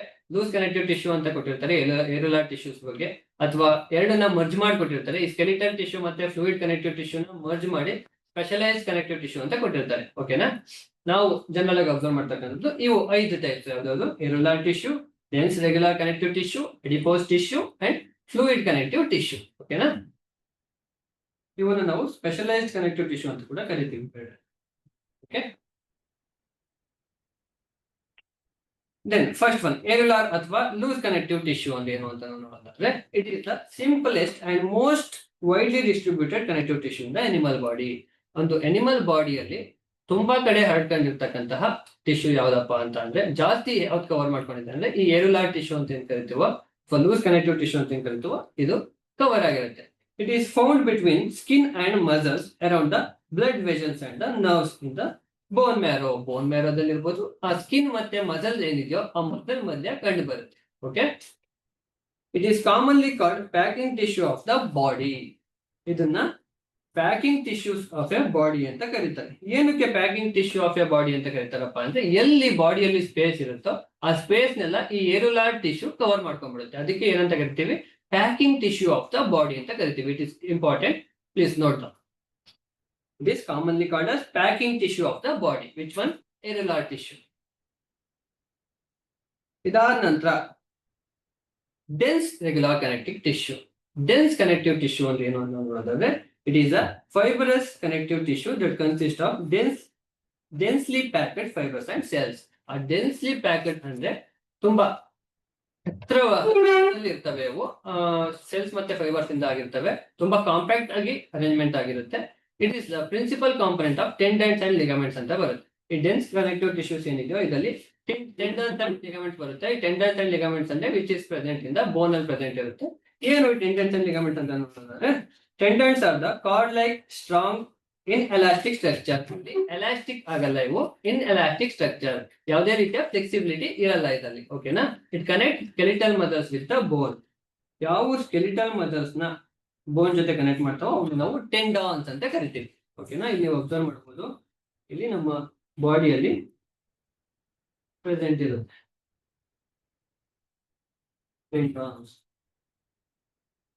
ಅದಾದ ನಂತರ ligaments, these are the elastic structure. Tendons elastic ಆಗಿರ್ಲಿಲ್ಲ, ಈ ಲಿಗಮೆಂಟ್ಸ್ ಏನಿದೆಯೋ these are the elastic structures which connect bone to bone. ಒಂದು ಬೋನ್ ಇಂದ, ಫಾರ್ ಎಕ್ಸಾಂಪಲ್ ಇದೊಂದು ಬೋನ್, ಹಾಗೇನೆ ಇದೊಂದು ಬೋನ್ ಅಂದ್ರೆ ಇವೆರಡನ್ನು ಕನೆಕ್ಟ್ ಮಾಡುತ್ತಲ್ವಾ, ಇದನ್ನ ನಾವು ಲಿಗಮೆಂಟ್ ಅಂತ ಕರಿತೀವಿ. ಓಕೆನಾ, ಏನು ಕನ್ಫ್ಯೂಷನ್ಸ್ ಬೇಡ. ಇದನ್ನ ಟೆಂಡೈನ್ಸ್ ಅಂದ್ರೆ ಲಿಗಮೆಂಟ್ಸ್ ಅಂದ್ರೆ ಏನೋ ಗೊತ್ತಾಯ್ತಲ್ವಾ. ಟೆಂಡೈನ್ಸ್ ಅಂದ್ರೆ ಅಲ್ಲಿ ಸ್ಟ್ರಾಂಗ್ ಇರುತ್ತೆ, ಎಲಾಸ್ಟಿಸಿಟಿ ಇರಲ್ಲ. ಓಕೆನಾ, ಫ್ಲೆಕ್ಸಿಬಿಲಿಟಿ ಇರಲ್ಲ. ಬಟ್ ಲಿಗಮೆಂಟ್ಸ್ ಅಲ್ಲಿ ಎಲಾಸ್ಟಿಸಿಟಿ ಇರುತ್ತೆ, ಫ್ಲೆಕ್ಸಿಬಿಲಿಟಿನೂ ಇರುತ್ತೆ. ಆ ಮಸಲ್ಸ್ ಇಂದ ಬೋನ್ಸ್ ಗೆ ಕನೆಕ್ಟ್ ಮಾಡುವಂತನ್ನ ಟೆಂಡೈನ್ಸ್ ಅಂತ ಕರೆದ್ರೆ, ನಾವು ಬೋನ್ ಟು ಬೋನ್ ಕನೆಕ್ಟ್ ಮಾಡಿದ್ರೆ ಅವನ್ನ ನಾವು ಲಿಗಮೆಂಟ್ಸ್ ಅಂತ ಕರಿತೀವಿ. ಓಕೆನಾ. ಇದಾದ ನಂತರ ಅಡಿಪೋಸ್ ಟಿಶ್ಯೂ. ಏನು ಅಡಿಪೋಸ್ ಟಿಶ್ಯೂ? ಮೂರನೇ ಟಿಶ್ಯೂ ಇದು, ಥರ್ಡ್ ಟೈಪ್. ಏನು ಅಡಿಪೋಸ್ ಟಿಶ್ಯೂಸ್ ಅಂತ ನೋಡೋದಾದ್ರೆ, ಕನೆಕ್ಟಿವ್ ಟಿಶ್ಯೂಸ್ ಅಲ್ಲೇ ಮೂರನೇದು ಇದು. Adipose tissue is basically on aggregation of Oval and rounded fat cells. ಈ ಫ್ಯಾಟ್ ಸೆಲ್ಸ್ ಏನಿದಾವೋ ಇವು ಕೆಲವೊಂದರಲ್ಲಿ ರೌಂಡ್ ಆಗು ಇರ್ತವೆ, ಓವಲ್ ಶೇಪ್ ಅಲ್ಲೂ ಇರ್ತವೆ. ಓಕೆನಾ, ಅವೆಲ್ಲ ಸೇರ್ಕೊಂಡು ಏನಾಗಿದೆ ಅಂತ ಅಂದ್ರೆ ಒಂದು ಟಿಶ್ಯೂ ಆಗಿದೆ. ಅದನ್ನ ನಾವು ಅಡಿಪೋಸೈಟ್ ಅಂತ ಕರಿತೀವಿ. ಏನಂತ ಕರಿತೀವಿ? ಅಡಿಪೋಸೈಟ್ಸ್ ಅಂತ ಕರಿತೀವಿ. ಏನನ್ನ? Aggregation of fat cells are known as adipocytes ಅಂತ ಕರಿತೀವಿ. Then they are found below the skin and around the internal organs. Skin ಇಂದ ಒಳಗಡೆ, ಕೆಳಗಡೆ, ಹಾಗೇನೆ ಇಂಟರ್ನಲ್ಸ್ ಆರ್ಗನ್ಸ್ ಏನಿದಾವ ನಮ್ಮ ಬಾಡಿಯಲ್ಲಿ, ಆ ಇಂಟರ್ನಲ್ ಆರ್ಗನ್ಸ್ ಅಲ್ಲಿ ಕಂಡು ಬರುತ್ತೆ ಅಡಿಪೋಸ್ ಟಿಶ್ಯೂಸ್. ಓಕೆನಾ. This tissue stores fat and insulate the body against the heat loss. ಈ ಫ್ಯಾಟ್ ಇಂದ ಆಗಿರುತ್ತೆ, ಫ್ಯಾಟ್ ನ ಸ್ಟೋರ್ ಮಾಡ್ಕೊಂಡು ಆ ಹೀಟ್ ಲಾಸ್ ಅಗೇನ್ಸ್ಟ್ ಇನ್ಸುಲೇಟ್ ಮಾಡಿ ನಮ್ಮ ಬಾಡಿಯಲ್ಲಿ ಪ್ರೆಸೆಂಟ್ ಇರುತ್ತೆ. ಓಕೆನಾ. It also act as shock observing cushion around the kidney and eyeball. ನಮ್ಮ ಐಬಾಲ್ಸ್ ಅಲ್ಲಿ ಇರ್ಬೋದು, ಹಾಗೆ ಕಿಡ್ನಿಯಲ್ಲಿ ಇದು ಪ್ರೆಸೆಂಟ್ ಇರೋದ್ರಿಂದ, ಇದು ಅಡಿಪೋಸ್ ಟಿಶ್ಯೂಸ್ ಆ ಫ್ಯಾಟ್ ಮುಖಾಂತರ, ಫ್ಯಾಟ್ ರೂಪದಲ್ಲಿ ಪ್ರೆಸೆಂಟ್ ಇರೋದ್ರಿಂದ ಇದು ಶಾಕ್ ಅಬ್ಸರ್ವಿಂಗ್ ಕುಷನ್ ಆಗಿ ವರ್ಕ್ ಮಾಡುತ್ತೆ. ಓಕೆನಾ. ಅದಾದ ನಂತರ ಕಾರ್ಟಿಲೇಜ್. ಕಾರ್ಟಿಲೇಜ್ ಅಂತ ಕೇಳಿರ್ಬೋದು ನೀವು. ಆ ಬೋನ್ಸ್ ಇರುತ್ತಲ್ಲ, ಬೋನ್ಸ್ ಮಧ್ಯೆ ಕಂಡು ಬರುತ್ತೆ. ಓಕೆನಾ. ನಮ್ಮ ಕಿವಿ ಇದೆ ಅಲ್ವಾ, ಕಿವಿಯಲ್ಲಿ ಪ್ರೆಸೆಂಟ್ ಇರ್ತಕ್ಕಂಥದ್ದು ಬೋನ್ ಅಲ್ಲ, ಕಾರ್ಟಿಲೇಜ್. ಏನು ಎರಡಕ್ಕೂ ಡಿಫ್ರೆನ್ಸ್ ಅಂತ ನಾವು ನೋಡೋಣ. Okay. Cartilage is tough but flexible connective tissue in which solid matrix is filled with widely spaced living cells. ಏನು ಕಾರ್ಟಿಲೇಜ್ ಅಂದ್ರೆ? Is tough. ಟಫ್ ಅಂದ್ರೆ ಇದು ಗಟ್ಟಿ ಇರುತ್ತೆ, ಆದ್ರೂ ಫ್ಲೆಕ್ಸಿಬಿಲಿಟಿ ಇರುತ್ತೆ ಇದಕ್ಕೆ, ಕಾರ್ಟಿಲೇಜ್ಗೆ. ಓಕೆನಾ. ಹಾಗೇನೆ cartilage is found in the nose tip. ಮೂಗಲ್ಲಿ ಇರ್ಬೋದು, ನಮ್ಮ ಮೂಗಿರ್ಬೋದು, ಇಯರ್ ಪಿನ್ನ. ಇಯರ್ ಪಿನ್ನ ಅಂದ್ರೆ ನಮ್ದು ಇಯರ್ದು ಔಟರ್ಮೋಸ್ಟ್ ಇದೆ ಅಲ್ವಾ, ಇದನ್ನ ನಾವು ಇಯರ್ ಪಿನ್ನ ಅಂತ ಕರಿತೀವಿ, ಕಿವಿಯನ್ನು. Okay. Ring of wind pipe and long bones. Bones ಇದಾವೆ ಅಲ್ವಾ, ಆ ಬೋನ್ಸ್ ಅಲ್ಲಿ ಕೂಡ ಈ ಕಾರ್ಟಿಲೇಜ್ ಪ್ರೆಸೆಂಟ್ ಇರುತ್ತೆ. ಅಂಡ್ ಒಂದು ಇಂಪಾರ್ಟೆಂಟ್ ಫ್ಯಾಕ್ಟ್ ಏನಂದ್ರೆ, ಇಂಟ್ರೆಸ್ಟಿಂಗ್ ಫ್ಯಾಕ್ಟ್ ಏನಪ್ಪಾ ಅಂತ ಅಂದ್ರೆ, ಶಾರ್ಕ್ ಫಿಶ್ ಬಗ್ಗೆ ಕೇಳಿರ್ಬೋದು ನೀವು. ಆ ಶಾರ್ಕ್ ಫಿಶ್ ಏನಿದೆಯೋ ಅದ್ರ ಓಲ್ ಸ್ಕೆಲಿಟಲ್ ಸಿಸ್ಟಮ್ ಆಗಿರುವಂತದ್ದೇ ಈ ಕಾರ್ಟಿಲೇಜ್ ಇಂದ. ಅದಕ್ಕೆ ನಾವು ಅದನ್ನ ಕಾರ್ಟಿಲೇಜಿನಸ್ ಅಂತ ಕರಿತೀವಿ, ಶಾರ್ಕ್ ಫಿಶ್ ನ. Okay. Then cartilage performs the function of providing support and flexibility in the vertebrate body. ಯಾವ್ದು ವರ್ಟಿಬ್ರೇಟ್ಸ್ ಇರ್ತಾವೋ, ಯಾವ ಮೂಳೆಯಿಂದ ಆಗಿರ್ತಾವೋ, ಬೆನ್ನು ಮೂಳೆಯಿಂದ ಆಗಿರ್ತಾವಲ್ವಾ ಒಂದು ಆರ್ಗಾನಿಸಮ್ಸ್, ಅಂತವಕ್ಕೆ ಇವು ಫ್ಲೆಕ್ಸಿಬಿಲಿಟಿ ಪ್ರೊವೈಡ್ ಮಾಡಿ ಅದಕ್ಕೆ ಹೆಲ್ಪ್ ಮಾಡುತ್ತೆ. ಇಲ್ಲಿ ಫಾರ್ ಎಕ್ಸಾಂಪಲ್ ಎರಡು ಮೂಳೆಗಳು ಸೇರಿ ಒಂದು ಇದಾಗಿದೆ ಅಲ್ವಾ, ನಮ್ಮ ಕೈಯಲ್ಲಿ ಇರ್ಬೋದು ಅಥವಾ ಕಾಲಲ್ಲಿ ಇರ್ಬೋದು. ಆ ಎರಡು ಮೂಳೆ ಜಾಯಿನ್ ಆಗುತ್ತೆ ಅಲ್ವಾ, ಆ ಮೂಳೆ ಅಥವಾ ಬೋನ್ಸ್ ಜಾಯಿನ್ ಆಗುವಂತಹ ಜಾಗದಲ್ಲಿ ಈ ಕಾರ್ಟಿಲೇಜ್ ಪ್ರೆಸೆಂಟ್ ಇರುತ್ತೆ, ಬಿಕಾಸ್ ಅಲ್ಲಿ ಫ್ರಿಕ್ಷನ್ ಆಗದೆ ಅಲ್ಲಿ ಅಂತ. ಓಕೆ. ಅದಾದ ನಂತರ ಬೋನ್ಸ್ ಬಗ್ಗೆ ನಾವು ನೋಡೋದಾದ್ರೆ, bone is a solid, strong, non flexible and rigid tissue. ಅಲ್ಲಿ ಫ್ಲೆಕ್ಸಿಬಿಲಿಟಿ ಇತ್ತು, ಅದೇ ಬೋನ್ ಗಟ್ಟಿ ಇರುತ್ತೆ ಅಲ್ವಾ, ಇಲ್ಲಿ ಫ್ಲೆಕ್ಸಿಬಿಲಿಟಿ, ಯಾವುದೇ ರೀತಿ ಫ್ಲೆಕ್ಸಿಬಿಲಿಟಿ ಇರಲ್ಲ, and it is rigid tissue. Okay. The bone is made up of calcium and phosphorus compound. We already know that. ಆ ಮೂಳೆಯಲ್ಲಿ ಕ್ಯಾಲ್ಸಿಯಂ ಮತ್ತೆ ಫಾಸ್ಫರಸ್ ಕಾಂಪೌಂಡ್ಸ್ ಇರುತ್ತೆ. They also provide support to the main organs of the body. ನಮ್ಮ ಬಾಡಿಯ main organs ಏನಿದಾವೋ, for example ಕೈ ಇರ್ಬೋದು, ಕಾಲ್ ಇರ್ಬೋದು, ಇಂಥವುಗಳೆಲ್ಲ, ತೊಡೆ ಇರ್ಬೋದು, ಇಲ್ಲೆಲ್ಲ ಬೋನ್ಸ್ ಏನಿದಾವೋ ಇವು ನಮ್ಗೆ ಸಪೋರ್ಟ್ ಮಾಡ್ತವೆ. Okay. This also act as store house of the various minerals. ತುಂಬಾ ಮಿನರಲ್ಸ್ ಈ ಬೋನ್ಸ್ ಅಲ್ಲಿ ಪ್ರೆಸೆಂಟ್ ಇರುತ್ತೆ. ಯಾವ್ದಾವ್ದು ಇರ್ಬೋದು ಅಂತ ನಾವು ನೋಡೋದಾದ್ರೆ ಕ್ಯಾಲ್ಸಿಯಂ ಇರ್ಬೋದು, ಫಾಸ್ಫೇಟ್ ಇರ್ಬೋದು, ಮೆಗ್ನೀಷಿಯಂ ಇರ್ಬೋದು. ಹಾಗೇನೆ ಈ ಬೋನ್ಸ್ ಏನಿದಾವೋ ಇವು ತುಂಬಾ ಆರ್ಗನ್ಸ್ ಅಲ್ಲಿ ಸಪೋರ್ಟ್ ಮಾಡುತ್ತೆ. ನಮ್ಮ ಹಾರ್ಟ್ ಇರ್ಬೋದು, ಲಂಗ್ಸ್ ಇರ್ಬೋದು, ಕಿಡ್ನೀಸ್ ಇರ್ಬೋದು. ಅವು ಬೋನ್ಸ್ ಇಂದ ಆಗಿಲ್ಲ ಅಂದ್ರೂ ಅವಕ್ಕೆ ಸಪೋರ್ಟಿವ್ ಆಗಿ ಈ ಬೋನ್ಸ್ ಗಳು ಇರ್ತವೆ. ಓಕೆನಾ? ಇದಿಷ್ಟು ಬೋನ್ ಬಗ್ಗೆ ಆಯ್ತು. ಅದಾದ ನಂತರ ಫ್ಲೂಯಿಡ್ ಕನೆಕ್ಟಿಂಗ್ ಟಿಶ್ಯೂ. ಈ ಫ್ಲೂಯಿಡ್ ಕನೆಕ್ಟಿವ್ ಟಿಶ್ಯೂ ಅಂತ ಅಂದ್ರೆ ಇಲ್ಲಿ ಬ್ಲಡ್ ಮತ್ತೆ ಲಿಂಫ್ ಬರುತ್ತೆ. ಏನಿದು ಅಂತ ನಾವು ನೋಡೋದಾದ್ರೆ it is known as vascular tissue. Vascular tissue ಅಂತ ಕರಿತೀವಿ ನಾವು ಇದನ್ನ. It is a mobile connective tissue that consists of fiber-free fluid matrix in which living cells are suspended freely. ಆ ಸೆಲ್ಸ್ ಏನಿದಾವೋ ಅವು ಫ್ರೀ ಆಗಿ ಓಡಾಡಲಿಕ್ಕೆ ಇದು ಹೆಲ್ಪ್ ಮಾಡುತ್ತೆ. It link the different part of a body and transport substance. ಬೇರೆ ಬೇರೆ part, ಈ blood ಹೋಗಿರೋ ಜಾಗನೇ ಇಲ್ಲ ಅಲ್ವಾ ನಮ್ಮ ಬಾಡಿಯಲ್ಲಿ, ಆ ಎಲ್ಲಾ ನಮ್ಮ ಬಾಡಿಯ ಎಲ್ಲಾ ಆರ್ಗನ್ಸ್ ನ ಇದು ಕನೆಕ್ಟ್ ಮಾಡುತ್ತೆ. Okay, it is mainly two types, blood and lymph. Blood ಅಂದ್ರೆ ರೆಡ್ ಕಲರ್ ಇರುತ್ತೆ and it is mainly made up of RBC, WBC and platelets. And lymph ಅಂದ್ರೆ it is ಬಾಡಿಯಲ್ಲಿ ಫ್ಲೂಯಿಡ್ ಇರೋ ತರ ನೋಡ್ಕೊಳ್ಳುತ್ತೆ lymph. It is usually colorless or sometimes it is yellowish. Blood ಬಗ್ಗೆ ನಾವು ನೋಡೋದಾದ್ರೆ ನಮಗೆ ಬ್ಲಡ್ ಬಗ್ಗೆ ಚೆನ್ನಾಗಿ ಗೊತ್ತು, ಬ್ಲಡ್ ಬಗ್ಗೆ ತಿಳ್ಕೊಂಡಿದ್ದೀವಿ. ಏನು ಬ್ಲಡ್ ಅಂದ್ರೆ ನೋಡೋದಾದ್ರೆ blood is a red sticky fluid connective tissue. We are all know that blood is a connective tissue and it is in red color. It consists of pale straw colored fluid called plasma and blood cells and corpuscles. These blood cells are erythrocytes and leukocytes. It is important to erythrocytes and leukocytes. Erythrocytes ಅಂದ್ರೆ red blood cells. ನಾವೇನ್ RBC ಅಂತ ಹೇಳ್ತೀವಲ್ವಾ ಅದನ್ನ ನಾವು erythrocytes ಅಂತ ಕರಿತೀವಿ. ಹಾಗೇನೆ WBC ಅಂತ ಕರಿತೀವಲ್ವಾ, white blood cells ಇರ್ತಾವಲ್ವಾ, ಅದನ್ನ ನಾವು ಲ್ಯೂಕೋಸೈಟ್ಸ್ ಅಂತ ಕರಿತೀವಿ. ಓಕೆ, ಅಂಡ್ ಪ್ಲೇಟ್ಲೆಟ್ಸ್ ಕೂಡ ಪ್ರೆಸೆಂಟ್ ಇರುತ್ತೆ. ಈ ನಮ್ಮ ಬ್ಲಡ್ ಅಲ್ಲಿ ಏನು ಹೆಚ್ಚಾಗಿ ಕಂಡು ಬರುತ್ತಪ್ಪ ನೋಡೋದಾದ್ರೆ ಇಟ್ ಕನ್ಸಿಸ್ಟ್ ಆಫ್ ವಾಟರ್.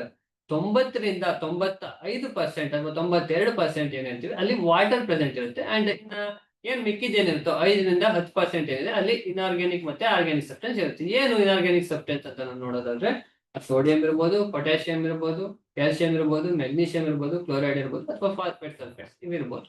ಇವು ಪ್ರೆಸೆಂಟ್ ಇರ್ತವೆ ಬ್ಲಡ್ ಅಲ್ಲಿ. ಓಕೆನಾ? ಲಿಂಫ್ ಅಂದ್ರೆ ನಾನು ಹೇಳಿದೆ ಬಾಡಿಯಲ್ಲಿ ಈ ಫ್ಲೂಯಿಡ್ ಇರೋ ತರ ನೋಡ್ಕೊಳ್ಳುವಂಥದ್ದು lymph. It is in white colour. Okay, ಅದಾದ ನಂತರ ಮಸ್ಕ್ಯುಲರ್ ಟಿಶ್ಯೂ ಬರುತ್ತೆ. ಓಕೆ, ಮಸ್ಕ್ಯುಲರ್ ಟಿಶ್ಯೂಸ್ ಅಲ್ಲಿ 3 ಟೈಪ್ಸ್ ಬರುತ್ತೆ. ಒಂದು ಸ್ಟ್ರೈಯೇಟೆಡ್ ಮಸಲ್ ಟಿಶ್ಯೂ, ಮಸಲ್ ಅಂತ ನಾನು ಕರಿಬಹುದು, ಮಸ್ಕ್ಯುಲರ್ ಅಂತ ಕರಿಬಹುದು. ಇನ್ನೊಂದು ಅನ್ಸ್ಟ್ರೈಯೇಟೆಡ್ ಮಸಲ್ ಟಿಶ್ಯೂ, ಮೂರನೇದು cardiac muscle tissue. One by one ಅದನ್ನ ನೋಡ್ಕೋಬಹುದು. ಓಕೆನಾ? ಈ ಸ್ಟ್ರೈಯೇಟೆಡ್ ಮಸಲ್ ಟಿಶ್ಯೂ ಏನಿದೆಯೋ ಇದ್ರ ಬಗ್ಗೆ ನೋಡೋಣ. ಫಸ್ಟ್ ಈ ಸ್ಟ್ರೈಯೇಟೆಡ್ ಮಸಲ್ ಟಿಶ್ಯೂಸ್ ನ ನಾವು ಎಲ್ಲಿ ನೋಡ್ತೀವಪ್ಪ ಅಂದ್ರೆ ಔಟರ್ ಆರ್ಗನ್ಸ್ ಏನಿದಾವೆ ನಮ್ಮ ಬಾಡಿಯಲ್ಲಿ, ಕೈ ಇರ್ಬೋದು, ಕಾಲ್ ಇರ್ಬೋದು, ಇಲ್ಲಿ ನೋಡ್ತೀವಿ. ಏನು ಇದ್ರದ್ದು ಕಾರ್ಯ ಅಂತ ನೋಡಿದ್ರೆ these are also called as skeletal or voluntary muscles. Skeletal ಅಥವಾ ವಾಲಂಟರಿ ಮಸಲ್ಸ್ ಅಂತ ಕರಿತೀವಿ ನಾವಿದು. ಏನಕ್ಕೆ ಈ ತರ ಕರಿತೀವಿ ಅಂತ ನೋಡೋದಾದ್ರೆ these muscles are called voluntary muscles because their contraction is under the control of mind. ನಮ್ಮ ಮೈಂಡ್ ಏನಿದೆಯೋ, ನಮ್ಮ ಮೈಂಡ್ ಹೇಗೆ ಹೇಳುತ್ತೋ ಹಾಗೆ ಈ ಮಸಲ್ಸ್ ಗಳು ಕೇಳ್ತವೆ. ಫಾರ್ ಎಕ್ಸಾಂಪಲ್, ನಾನೀಗ ಕೈ ಎತ್ತಬೇಕು ಅಂದ್ರೆ ನನ್ನ ಮೈಂಡ್ ಹೇಳ್ತು ಕೈ ಎತ್ತು ಅಂತ, ಕೈ ಎತ್ತಬಹುದು. ಹಾಗೇನೆ ಹಾರ್ಟ್ ಪಂಪ್ ಆಗೋದು ನಿಲ್ಸು ಅಂತ ನನ್ನ ಮೈಂಡ್ ಹೇಳಿದ್ರೆ ನಿಲ್ಸಕ್ ಆಗಲ್ಲ ನಮ್ ಕೈಯಿಂದ. ಓಕೆನಾ? ಅದರಿಂದ ಇದನ್ನ ನಾವೇನಂತ ಕರಿತೀವಿ, ವಾಲಂಟರಿ ಮಸಲ್ಸ್ ಅಂತ ಕರಿತೀವಿ. ಓಕೆನಾ? ಅದಕ್ಕೆ ಸ್ಕೆಲಿಟಲ್ ಮಸಲ್ಸ್ ಅಂತ ಕೂಡ ಕರಿತೀವಿ. Mostly attach to bones and help in the body movement ಮಾಡ್ಲಿಕ್ಕೆ ಇವು ಹೆಲ್ಪ್ ಮಾಡ್ತವೆ. And the striated muscles form nearly 50% of entire body. ನಮ್ಮ ಬಾಡಿಯಲ್ಲಿ ಸುಮಾರು 50% ಅಥವಾ 50% ಈ ಸ್ಟ್ರೈಯೇಟೆಡ್ ಮಸಲ್ಸ್ ಇಂದಾನೆ ಆಗಿರ್ತಕ್ಕಂಥದ್ದು. ಎಲ್ಲೆಲ್ಲಿ ಇದು ಪ್ರೆಸೆಂಟ್ ಇರುತ್ತೆ ಅಂತ ನಾವು ನೋಡೋದಾದ್ರೆ present in the external organ of the body, especially in the limbs ಇರ್ಬೋದು, ಬಾಡಿ ವಾಲ್ ಇರ್ಬೋದು, ಫೇಸ್ ಇರ್ಬೋದು, ನೆಕ್ ಇರ್ಬೋದು, ಹ್ಯಾಂಡ್, ಲೆಗ್, ಇಲ್ಲೆಲ್ಲ ಇವು ಕಂಡು ಬರ್ತದೆ ಸ್ಟ್ರೈಯೇಟೆಡ್ ಮಸಲ್ಸ್ ಅಂತ. ಓಕೆ, ಇದಿಷ್ಟು ಸ್ಟ್ರೈಯೇಟೆಡ್ ಮಸಲ್ ಟಿಶ್ಯೂ ಅಥವಾ ಸ್ಟ್ರೈಯೇಟೆಡ್ ಮಸ್ಕ್ಯುಲರ್ ಟಿಶ್ಯೂ ಬಗ್ಗೆ ಆಯ್ತು. ಎರಡನೇದು ಅನ್ಸ್ಟ್ರೈಯೇಟೆಡ್ ಮಸಲ್ ಟಿಶ್ಯೂ. ಏನು ಅನ್ಸ್ಟ್ರೈಯೇಟೆಡ್ ಮಸಲ್ ಟಿಶ್ಯೂಸ್ ಅಂದ್ರೆ these are also known as smooth and involuntary muscles. ಅಲ್ಲಿ ನಾವು ಸ್ಟ್ರೈಯೇಟೆಡ್ ಮಸಲ್ಸ್ ಅಲ್ಲಿ ನಾವು ಅದನ್ನ ಏನಂತ ಕರೆದ್ವಿ, ವಾಲಂಟರಿ ಮಸಲ್ಸ್ ಅಂತ ಕರೆದ್ವಿ ಅಲ್ವಾ. ಇದನ್ನ ಇನ್ವಾಲಂಟರಿ ಅಂತ ಕರೀತಾರೆ. ಅದು ಎಕ್ಸಾಕ್ಟ್ಲಿ ಆಪೋಸಿಟ್. ಏನಕ್ಕೆ ಅಂತ ನೋಡೋದಾದ್ರೆ These are called involuntary muscles as their movement are not controlled by the mind. ಅಲ್ಲಿ ನಮ್ಮ ಮೈಂಡ್ ಹೇಗಿರುತ್ತೋ ಹಾಗೆ ಕೇಳಬಹುದಿತ್ತು, ಬಟ್ ಇಲ್ಲಿ ನಮ್ಮ ಮೈಂಡ್ ಹೇಳ್ದಾಗೆ ನಾವು ಕೇಳೋಕ್ಕಾಗಲ್ಲ. ಬಿಕಾಸ್ ನಾವು ಏನೋ ಒಂದು ಫುಡ್ ತಗೋತೀವಿ ಅಂದ್ರೆ, ಫುಡ್ ತಗೊಂಡಾದ್ಮೇಲೆ ಅದು ಡೈಜೆಸ್ಟ್ ಆಗ್ಬೇಕು ಅಂದ್ರೆ, ನಾವು ಡೈಜೆಸ್ಟ್ ಆಗ್ಬೇಡ ಅಂದ್ರೆ ಅದು ಡೈಜೆಸ್ಟ್ ಆಗದೆ ಇರುತ್ತಾ ನಮ್ಮ ಆರ್ಗನ್ಸ್? ಆ ರೀತಿ ಆಗಲ್ಲ. ಓಕೆನಾ? ನಮ್ಮ ಮೈಂಡ್ ಹೇಳ್ದಂಗೆ ಕೇಳೋಲ್ಲ. Hence we call it as involuntary muscles.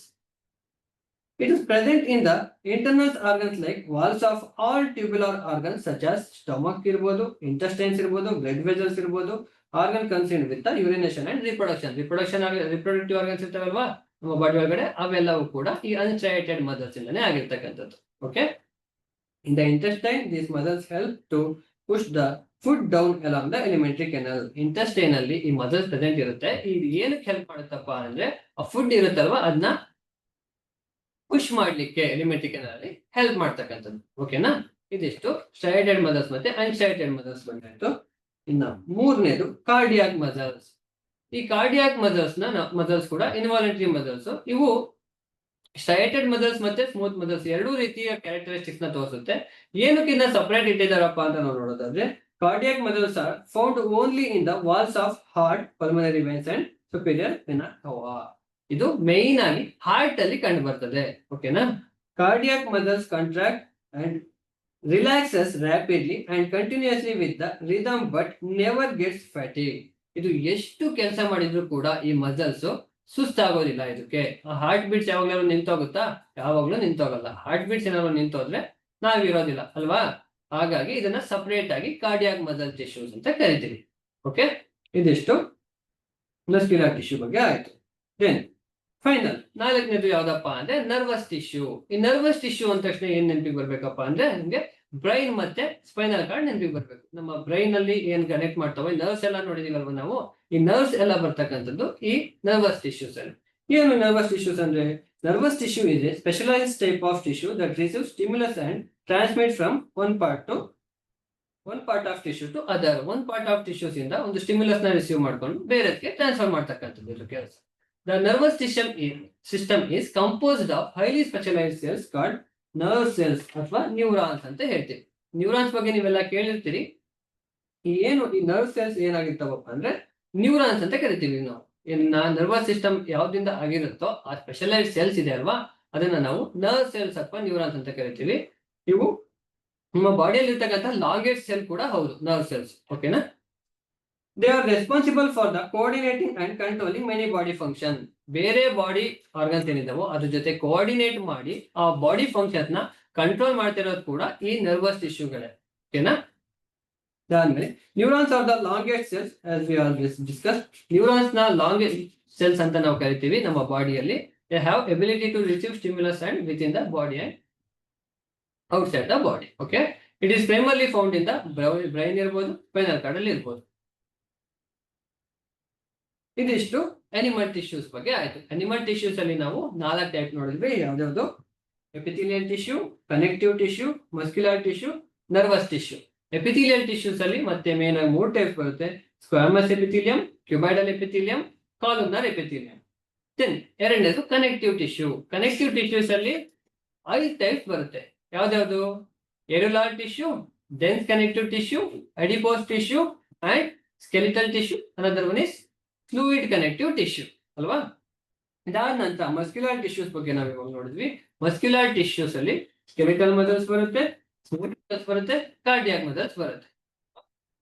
ಇದಕ್ಕೆ ಎಕ್ಸಾಂಪಲ್ಸ್ ನೋಡೋದಾದ್ರೆ ನಾವು ಎಪಿಥೆಲಿಯಲ್ ಟಿಶ್ಯೂಸ್ಗೆ ಮೌತ್ ಇರ್ಬೋದು, ಸ್ಕಿನ್ ಅಲ್ಲಿ ನೋಡ್ತೀವಿ. ಹಾಗೇನೆ ಈ ಕನೆಕ್ಟಿವ್ ಟಿಶ್ಯೂ ಏನಿದಾವೋ ಇದಕ್ಕೆ ಎಕ್ಸಾಂಪಲ್ ನೋಡೋದಾದ್ರೆ ಫ್ಯಾಟ್ಸ್ ಇರ್ಬೋದು, ಬ್ಲಡ್ ಇರ್ಬೋದು, ಬೋನ್ ಇರ್ಬೋದು, ಕಾರ್ಟಿಲೇಜ್, ಇವೆಲ್ಲವೂ ಕೂಡ ಕನೆಕ್ಟಿವ್ ಟಿಶ್ಯೂಸ್ಗೆ ಎಕ್ಸಾಂಪಲ್. ಅದಾದ ನಂತರ ಮಸ್ಕ್ಯುಲರ್ ಟಿಶ್ಯೂಸ್ಗೆ ಎಕ್ಸಾಂಪಲ್ ನೋಡಿದ್ರೆ ಎಕ್ಸ್ಟರ್ನಲ್ ಆರ್ಗನ್ಸ್ ಇರ್ಬೋದು, ಅಥವಾ ಹಾರ್ಟ್ ನೋಡಿದ್ವಿ ನಾವು. ಹಾರ್ಟ್ ಕಾರ್ಡಿಯಾಕ್ ಮಸಲ್ಸ್ ಅಂತ ಹೇಳಿದ್ವಿ ಅಲ್ವಾ, ಇದು ಹಾರ್ಟ್ ಬಗ್ಗೆ ಆಯ್ತು. ದೆನ್ ನರ್ವಸ್ ಟಿಶ್ಯೂಸ್ ಅಂದ್ರೆ ಬ್ರೈನ್ ಇರ್ಬೋದು, ಸ್ಪೈನಲ್ ಕಾರ್ಡ್ ಇರ್ಬೋದು, ಹಾಗೆ ನರ್ವ್ಸ್ ಏನಿದಾವೋ ಇವನ್ನ ನಾವು ನರ್ವಸ್ ಟಿಶ್ಯೂಸ್ ಅಂತ ಕರಿತೀವಿ. ಇದಿಷ್ಟು ಅನಿಮಲ್ ಟಿಶ್ಯೂಸ್ ಆಯ್ತು. ಹಾಗೆ ಪ್ಲಾಂಟ್ ಟಿಶ್ಯೂಸ್ ಬಗ್ಗೆ ನಾವು ಮೊದಲೇ ನೋಡಿದ್ವಿ. ಅದರಲ್ಲಿ 2 ಟೈಪ್ಸ್ ಬರುತ್ತೆ: ಮೆರಿಸ್ಟಮೆಟಿಕ್ ಟಿಶ್ಯೂ ಮತ್ತೆ ಪರ್ಮನೆಂಟ್ ಟಿಶ್ಯೂ. ಮೆರಿಸ್ಟಮೆಟಿಕ್ ಟಿಶ್ಯೂಸ್ ಅಲ್ಲಿ 3 types: apical meristem, intercalary meristem and lateral meristem. Permanent tissues ಅಲ್ಲಿ ಸಿಂಪಲ್ ಅಂಡ್ ಕಾಂಪ್ಲೆಕ್ಸ್, ಸರಳ ಮತ್ತು ಸಂಕೀರ್ಣ. ಹಾಗೇನೆ ಇದರಲ್ಲಿ ಸಿಂಪಲ್ ಅಲ್ಲಿ ಬಂದಾಗ parenchyma tissues, collenchyma tissues and sclerenchyma tissues. Complex ಅಲ್ಲಿ ಬಂದಾಗ ಜೈಲಮ್ ಮತ್ತೆ ಫ್ಲೋಯಂ ಬರುತ್ತೆ. ಓಕೆನಾ? ಅದಾದ ನಂತರ ಕೆಲವೊಂದು ಕ್ವಶನ್ಸ್ ಇದಾವೆ, ಆ ಕ್ವಶನ್ಸ್ಗೆ ಆನ್ಸರ್ ನೋಡೋಣ ಏನು ಅಂತ. Okay, which type of cells R present in the meristematic tissue? ಈ ಮೆರಿಸ್ಟಮ್ಯಾಟಿಕ್ ಟಿಶ್ಯೂಸ್ ಅಲ್ಲಿ ಯಾವ ರೀತಿಯ ಸೆಲ್ಸ್ ಪ್ರೆಸೆಂಟ್ ಇರುತ್ತೆ? Option A undifferentiated, option B differentiated, option C D differentiated, option D none of this. ಇದರಲ್ಲಿ ಯಾವುದು ಅಂತ ನಾವು ನೋಡೋದಾದ್ರೆ ಯಾರಾದ್ರೂ ಆನ್ಸರ್ ಹೇಳ್ಬೋದಾ?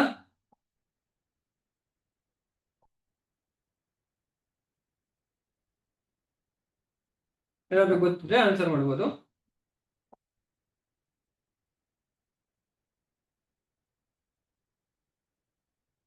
ಇದಕ್ಕೆ ಸರಿಯಾದ ಉತ್ತರ ಅನ್ಡಿಫ್ರೆನ್ಶಿಯೇಟೆಡ್. ಡಿಫ್ರೆನ್ಶಿಯೇಟೆಡ್ ಆದ್ರೆ ಅದು ಪರ್ಮನೆಂಟ್ ಟಿಶ್ಯೂ ಆಗ್ತಾ ಇತ್ತು, ಹಾಗಾಗಿ ಇದು ಮೆರಿಸ್ಟಮ್ಯಾಟಿಕ್ ಟಿಶ್ಯೂ ಆಗಿರೋದ್ರಿಂದ ಅನ್ಡಿಫ್ರೆನ್ಶಿಯೇಟೆಡ್ ಸೆಲ್ಸ್ ಇದ್ರೆ ನಾವು ಅದನ್ನ ಏನಂತ ಕರಿತೀವಿ? ಮೆರಿಸ್ಟಮ್ಯಾಟಿಕ್ ಟಿಶ್ಯೂ ಅಂತ ಕರಿತೀವಿ. ಓಕೆನಾ? ಅದಾದ ನಂತರ ಎರಡನೇ ಕ್ವಶನ್, ಡ್ಯಾಶ್ ಪ್ರೊವೈಡ್ಸ್ ಬಯಾನ್ಸಿ ಇನ್ ಅಕ್ವಾಟಿಕ್ ಪ್ಲಾಂಟ್ಸ್. ಅಕ್ವಾಟಿಕ್ ಪ್ಲಾಂಟ್ ಅಲ್ಲಿ ಬಯಾನ್ಸಿ ಪ್ರೊವೈಡ್ ಮಾಡುತ್ತೆ ಅಂತ ನಾನು ಹೇಳಿದೆ ಅಲ್ವಾ, ಅದು ಯಾವ ಟಿಶ್ಯೂ? ಅಕ್ವಾಟಿಕ್ ಪ್ಲಾಂಟ್ಸ್ ಅಲ್ಲಿ ಬಯಾನ್ಸಿ ಇರೋ ತರ ಮಾಡ್ತಕ್ಕಂಥದ್ದು ಯಾವ ಟಿಶ್ಯೂ ಅಂತ ನೋಡೋದಾದ್ರೆ ಇಲ್ಲಿ ನಾಲ್ಕು ಆಪ್ಷನ್ ಇದೆ: ಕೋಲಂಕೈಮಾ, ಸ್ಕ್ಲಿರೆಂಕೈಮಾ, ಪ್ರೊಸೆಂಕೈಮಾ ಅಂಡ್ ಹಿಯರೆಂಕೈಮಾ. ಇದರಲ್ಲಿ ಯಾವುದು ಅಂತ ನಾವು ನೋಡೋದಾದ್ರೆ ಈ ಕೋಲಂಕೈಮಾ, ಸ್ಕ್ಲಿರೆಂಕೈಮಾ, ಪ್ರೊಸೆಂಕೈಮಾ ನೀವು ಕೇಳೇ ಇಲ್ಲ, ಅದನ್ನ ಬಿಟ್ಬಿಡಿ, ನೆಗ್ಲೆಕ್ಟ್ ಮಾಡಿ.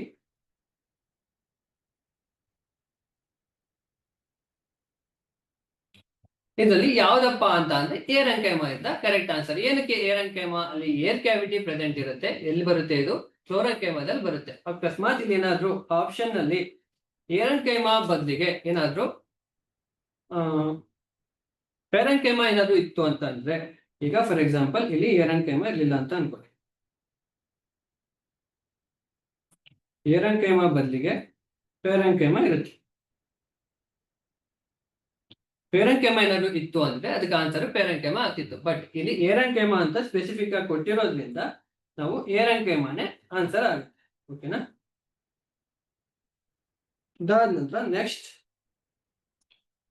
ಇನ್ನೊಂದು ಕ್ವಶನ್ ಇದೆ. ಆ gardener cuts the tip of A growing plants. ಒಂದು ಗ್ರೋಯಿಂಗ್ ಪ್ಲಾಂಟ್ಸ್ ಟಿಪ್ ಅನ್ನ ಆ ಗಾರ್ಡನರ್ ಕಟ್ ಮಾಡಿ, ಗಾರ್ಡನರ್ ಅಂದ್ರೆ ಕಟ್ ಮಾಡ್ತಾರಲ್ವಾ, ಗಾರ್ಡನ್ ಅಲ್ಲಿ ಗಿಡಗಳನ್ನ ಅವನ್ನ ಕಟ್ ಮಾಡ್ತಾರೆ. ಇಲ್ಲಿ which tissues function is directly affected? ಇಲ್ಲಿ ಯಾವ ಟಿಶ್ಯೂ ಫಂಕ್ಷನ್ ಅಥವಾ ಯಾವ ಅಂಗಾಂಶದ ಒಂದು ಕಾರ್ಯ ಎಫೆಕ್ಟ್ ಆಯ್ತು ಅಂತ ನಾವು ನೋಡಿದ್ರೆ ಯಾವ್ದಿರ್ಬೋದು? ಕೋಲಂಕೈಮಾ ಇದೆ, ಪೆರೆಂಕೈಮಾ ಇದೆ, ಎಪಿಕಲ್ ಮೆರಿಸ್ಟಮ್ ಇದೆ, ಮತ್ತೆ ಜೈಲಮ್ ಇದೆ. ಈ ನಾಲ್ಕರಲ್ಲಿ ಯಾವುದಕ್ಕೆ ಡೈರೆಕ್ಟ್ ಆಗಿ ಎಫೆಕ್ಟ್ ಆಗಿರ್ಬೋದು? ಕೋಲಂಕೈಮಾಕ್ಕೆ ಎಫೆಕ್ಟ್ ಆಗಿದ್ಯಾ, ಪೆರೆಂಕೈಮಾಗೆ ಎಫೆಕ್ಟ್ ಆಗಿದ್ಯಾ, ಅಥವಾ ಎಪಿಕಲ್ ಮೆರಿಸ್ಟಮ್ಗೆ ಎಫೆಕ್ಟ್ ಆಗಿದ್ಯಾ, ಅಥವಾ ಜೈಲಮ್ಗೆ ಎಫೆಕ್ಟ್ ಆಗಿದ್ಯಾ ಅಂತ ನೋಡ್ಬೇಕು. ಯಾವ್ದಕ್ಕೆ ಎಫೆಕ್ಟ್ ಆಗಿರುತ್ತೆ? ಟಿಪ್ ಅಂತ ಅಂದ್ರೆ ಅಲ್ಲಿ ಯಾವ ಟಿಶ್ಯೂ ಪ್ರೆಸೆಂಟ್ ಇರುತ್ತೆ? ಟಿಪ್ ಅಂತ ಬಂದ್ರೆ ಅಲ್ಲಿ ಎಪಿಕಲ್ ಮೆರಿಸ್ಟಮ್, ಅದರಲ್ಲಿ ಮೇನ್ ಆಗಿ ಮೆರಿಸ್ಟಮ್ಯಾಟಿಕ್ ಟಿಶ್ಯೂ ಅಲ್ವಾ. ಮೆರಿಸ್ಟಮ್ಯಾಟಿಕ್ ಟಿಶ್ಯೂಸ್ ಅಲ್ಲಿ ಮೇನ್ ಆಗಿ ಎಪಿಕಲ್ ಮೆರಿಸ್ಟಮ್ಗೆ ಇದು ಮೇನ್ ಆಗಿ ಎಫೆಕ್ಟ್ ಆಗ್ತಕ್ಕಂಥದ್ದು. ಓಕೆನಾ? ಸರಿಯಾದ ಉತ್ತರ apical meristem. Then the fourth one, a farmer used bamboo poles as a support for climbing tree. ಒಂದು ಮರನ ಹತ್ಲಿಕ್ಕೆ ಒಬ್ಬ ರೈತ ಬ್ಯಾಂಬೋ ಟ್ರೀ, ಬಿದಿರಿನ ಪೋಲ್ಗಳಿರ್ತಾವಲ್ವಾ ಅವನ್ನ ಸಪೋರ್ಟ್ ಆಗಿ ತಗೋತಾನೆ. ಓಕೆನಾ? Which tissue gives bamboo it's strength? ಆ ಬ್ಯಾಂಬೋಗೆ, ಆ ಬಿದಿರಿಗೆ ಆ ಸ್ಟ್ರೆಂತ್ ಅನ್ನ ಯಾವ ಟಿಶ್ಯೂ ಪ್ರೊವೈಡ್ ಮಾಡುತ್ತೆ ಅಂತ ಹೇಳಬೇಕು. ಪೆರೆಂಕೈಮಾ ಟಿಶ್ಯೂಸ್ ಪ್ರೊವೈಡ್ ಮಾಡುತ್ತಾ, ಅಥವಾ ಸ್ಕ್ಲಿರೆಂಕೈಮಾನ, ಅಥವಾ ಜೈಲಮ್ ಪೆರೆಂಕೈಮಾನ, ಅಥವಾ ಕೋಲಂಕೈಮಾ ಟಿಶ್ಯೂಸ್ ಪ್ರೊವೈಡ್ ಮಾಡುತ್ತಾ ಅಂತ ಹೇಳಬೇಕು.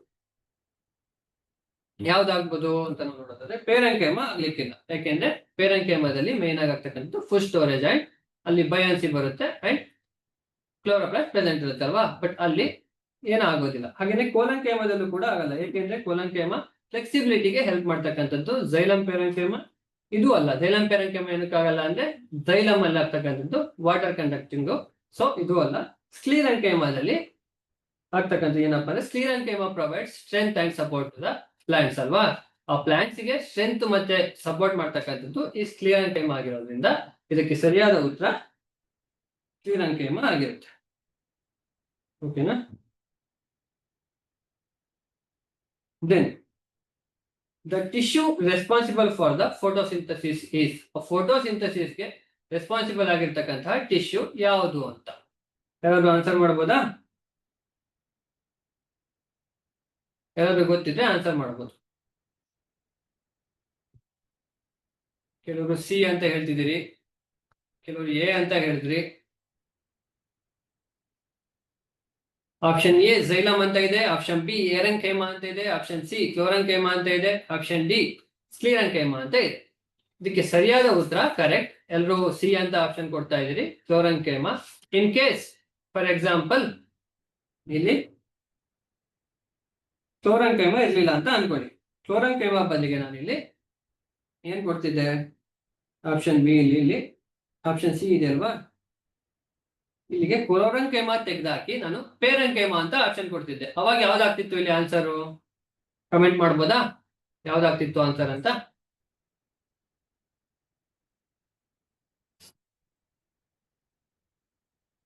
Option A, option B, option C ಅಂತ ಹೇಳ್ತಾ ಇದ್ದೀನಿ. ನಾನು ಹೇಳಿದ ಅರ್ಥ ಮಾಡ್ಕೊಳ್ಳಿ. ಕ್ಲೋರಂಕೈಮಾ ತೆಗ್ದಾಕ್ತೀನಿ, ಕ್ಲೋರಂಕೈಮಾ ತೆಗ್ದಾಕಿ ಅಲ್ಲಿಗೆ ಪೇರಂಕೈಮಾ ಹಾಕ್ತೀನಿ. ಆನ್ಸರ್ ಏನಾಗ್ತಿತ್ತು ಅವಾಗ? ಎಸ್, ಕೆಲವರು ಸಂಜನಾ ಪೇರಂಕೈಮಾ ಅಂತ ಹೇಳ್ತಿದ್ದಾರೆ. ದೆನ್ ಪ್ರಕೃತಿ ಪೇರಂಕೈಮಾ ಅಂತ ಹೇಳ್ತಿದ್ದಾರೆ. Yes, correct. ಈ ಕ್ಲೋರಂಕೈಮಾ ತೆಗೆದು ನಾವಲ್ಲಿ ಪೇರಂಕೈಮಾ ಹಾಕಿದ್ರೆ ಆನ್ಸರ್ ಪೇರಂಕೈಮಾನೇ ಆಗ್ಬೇಕು. ಯಾಕೆಂದ್ರೆ ಪೇರಂಕೈಮಾದಲ್ಲಿ ಬರ್ತಕ್ಕಂಥದ್ದು ಈ ಕ್ಲೋರಂಕೈಮಾ ಟಿಶ್ಯೂಸ್ ಅಲ್ವಾ. ಹಾಗಾಗಿ ಇದಕ್ಕೆ ಸರಿಯಾದ ಉತ್ತರ ಈಗ ಕ್ಲೋರಂಕೈಮಾ. ಎಲ್ಲರೂ ಆನ್ಸರ್ ಕೊಟ್ಟಿದ್ದೀರಿ, ಸರಿಯಾದ answer. Then sixth one, which of this is not a connective tissue? ಇದರಲ್ಲಿ ಯಾವುದು ಕನೆಕ್ಟಿವ್ ಟಿಶ್ಯೂ ಅಲ್ಲ ಅಂತ ಹೇಳ್ಬೇಕು. ಫಾರ್ ಆಪ್ಷನ್ ಎ ಬೋನ್ ಇದೆ, ಆಪ್ಷನ್ ಬಿ ಬ್ಲಡ್ ಇದೆ, option C cartilage, option D muscle. ಯಾಕೆ, ಯಾವುದು ಮತ್ತೆ ಯಾಕಲ್ಲ ಅಂತ ಕಮೆಂಟ್ ಮಾಡಿ, ಚಾಟ್ ಬಾಕ್ಸ್ ಅಲ್ಲಿ ಹಾಕ್ಬೋದು.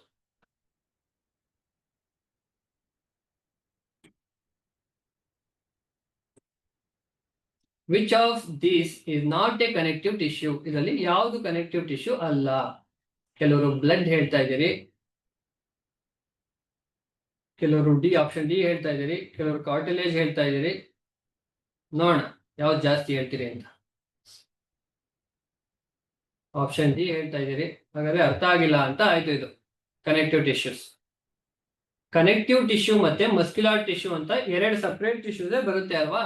ಹಾಗಾಗಿ ಇಲ್ಲಿ ಮಸಲ್ ಆಪ್ಷನ್ ಕೊಟ್ಟಿದ್ದಾರೆ. ಬೋನ್ ಕೂಡ ಕನೆಕ್ಟಿವ್ ಟಿಶ್ಯೂ, ಬ್ಲಡ್ ಕೂಡ connective tissue, fluid connective tissue ಮಾಡುವಾಗ ಹೇಳಿದೆ. ಕಾರ್ಡಿಲೇಜ್ ಕೂಡ ಕನೆಕ್ಟಿವ್ ಟಿಶ್ಯೂ, ಅದು ಕೂಡ ಕನೆಕ್ಟ್ ಮಾಡುತ್ತೆ. ಬಟ್ ಈ ಮಸಲ್ಸ್ ಬಗ್ಗೆ ನಾವು ಹೇಳಿದ್ದು ಮಸ್ಕ್ಯುಲಾರ್ ಟಿಶ್ಯೂ ಅಥವಾ ಮಸಲ್ ಟಿಶ್ಯೂ ಅಂತ ಏನ್ ಕರಿತೀವೋ ಅಲ್ಲಿ. ಮಸ್ಕ್ಯುಲಾರ್ ಟಿಶ್ಯೂ ನೋಡಿದ್ವಿ ಅಲ್ವಾ, ಸ್ಟ್ರೈಟೆಡ್ ಮಸಲ್ಸ್ ಮತ್ತೆ ಅನ್ಸ್ಟ್ರೈಟೆಡ್ ಮಸಲ್ಸ್, ಕಾರ್ಡಿಯಾಕ್ ಮಸಲ್ಸ್ ಬಗ್ಗೆ ನೋಡಿದ್ವಿ ಅಲ್ವಾ. ಹಾಗಾಗಿ ಈ ಮಸಲ್ ಆಪ್ಷನ್ ಡಿ ಏನಿದೆಯೋ ಈ ಮಸಲ್ ಇರೋದು ಕನೆಕ್ಟಿವ್ ಟಿಶ್ಯೂ ಅಲ್ಲ. ಓಕೆನಾ? ಆಪ್ಷನ್ ಡಿ ಈ ಮಸಲ್ ಇದೆ ಅಲ್ವಾ, ಇದು ಕನೆಕ್ಟಿವ್ ಟಿಶ್ಯೂ ಅಲ್ಲ.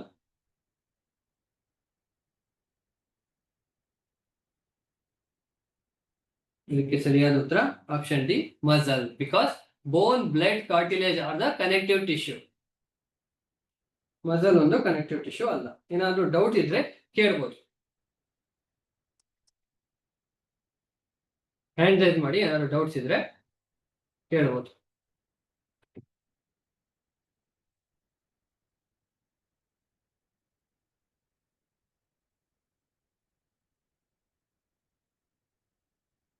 ದಯವಿಟ್ಟು ನಿಮ್ಮ ಹೆಸರುಗಳನ್ನ ರೀನೇಮ್ ಮಾಡ್ಕೊಳ್ಳಿ. ಪದೇ ಪದೇ ಪ್ರತಿ ಕ್ಲಾಸಲ್ಲೂ ಹೇಳಲಿಕ್ಕೆ ಆಗಲ್ಲ. ನೀವು ಹೆಸರನ್ನ ರೀನೇಮ್ ಮಾಡ್ಕೊಳ್ಳಿಲ್ಲ ಅಂದ್ರೆ ನೀವು ಯಾರು ಜಾಯ್ನ್ ಆಗಿರೋದು ಅಂತ ಗೊತ್ತಾಗಲ್ಲ. ನಾವು ಕ್ಯಾಂಪ್ಗೆಲ್ಲ ಕನ್ಸಿಡರ್ ಮಾಡ್ಲಿಕ್ಕೆ ಕಷ್ಟ ಆಗುತ್ತೆ. So please rename your name.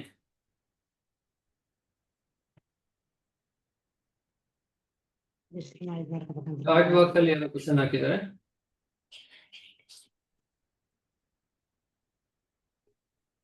Send this chapter notes ಕಳಿಸ್ಕೊಡ್ತೀವಿ ಕ್ಲಾಸ್ ಎಲ್ಲ ಆದ್ಮೇಲೆ.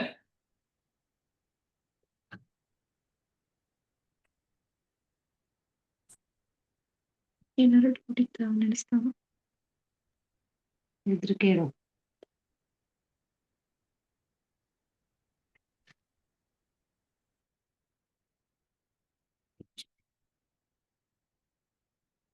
ಯಾವುದು 6ನೇ ಕ್ವಶನ್ ಅರ್ಥ ಆಗ್ಲಿಲ್ವಾ? ನಿಮಿಷ ಹೇಳ್ತೇನೆ. ನಾವು ಈಗಾಗಲೇ ಕನೆಕ್ಟಿವ್ ಟಿಶ್ಯೂ ಮತ್ತೆ ಮಸ್ಕ್ಯುಲರ್ ಟಿಶ್ಯೂ ಅಥವಾ ಮದರ್ ಟಿಶ್ಯೂ ಬಗ್ಗೆ ನೋಡಿದ್ದೀವಿ. ಓಕೆನಾ?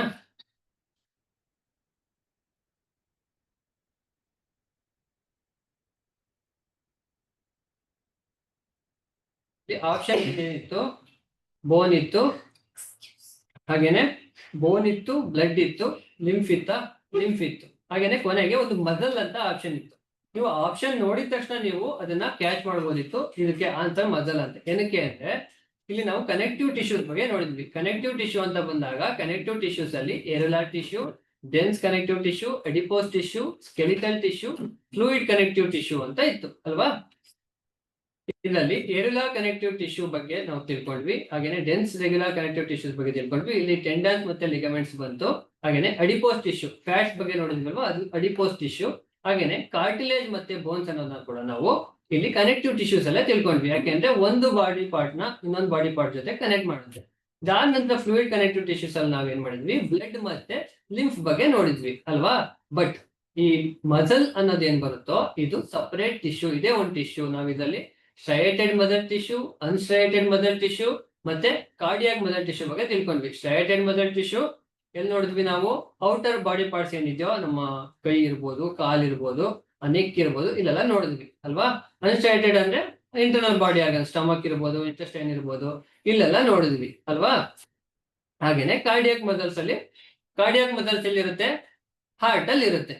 ಹಾಗಾಗಿ ಆ ಪ್ರಶ್ನೆಗೆ 6ನೇ ಪ್ರಶ್ನೆ ಏನಿದೆಯೋ ಅದಕ್ಕೆ ಉತ್ತರ ಮಸಲ್ಸ್. ಏನಕ್ಕೆ ಅಂದ್ರೆ ಬೋನ್, ಬ್ಲಡ್, ಕಾರ್ಟಿಲೇಜ್ ಇವೆಲ್ಲವೂ ಕೂಡ ಒಂದು ಬಾಡಿ ಪಾರ್ಟ್ ಗಿಂತ ಇನ್ನೊಂದು ಬಾಡಿ ಪಾರ್ಟ್ಗೆ ಕನೆಕ್ಟ್ ಮಾಡುತ್ತೆ ಅಲ್ವಾ. ಬಟ್ ಮಸಲ್ಸ್ ನ ನಾವು ಸಪರೇಟ್ ಒಂದು ಟಿಶ್ಯೂ ಆಗಿ ಇಟ್ಟಿದ್ದೀವಿ. ಓಕೆನಾ. ಇದು 6ನೇ ಕ್ವಶನ್.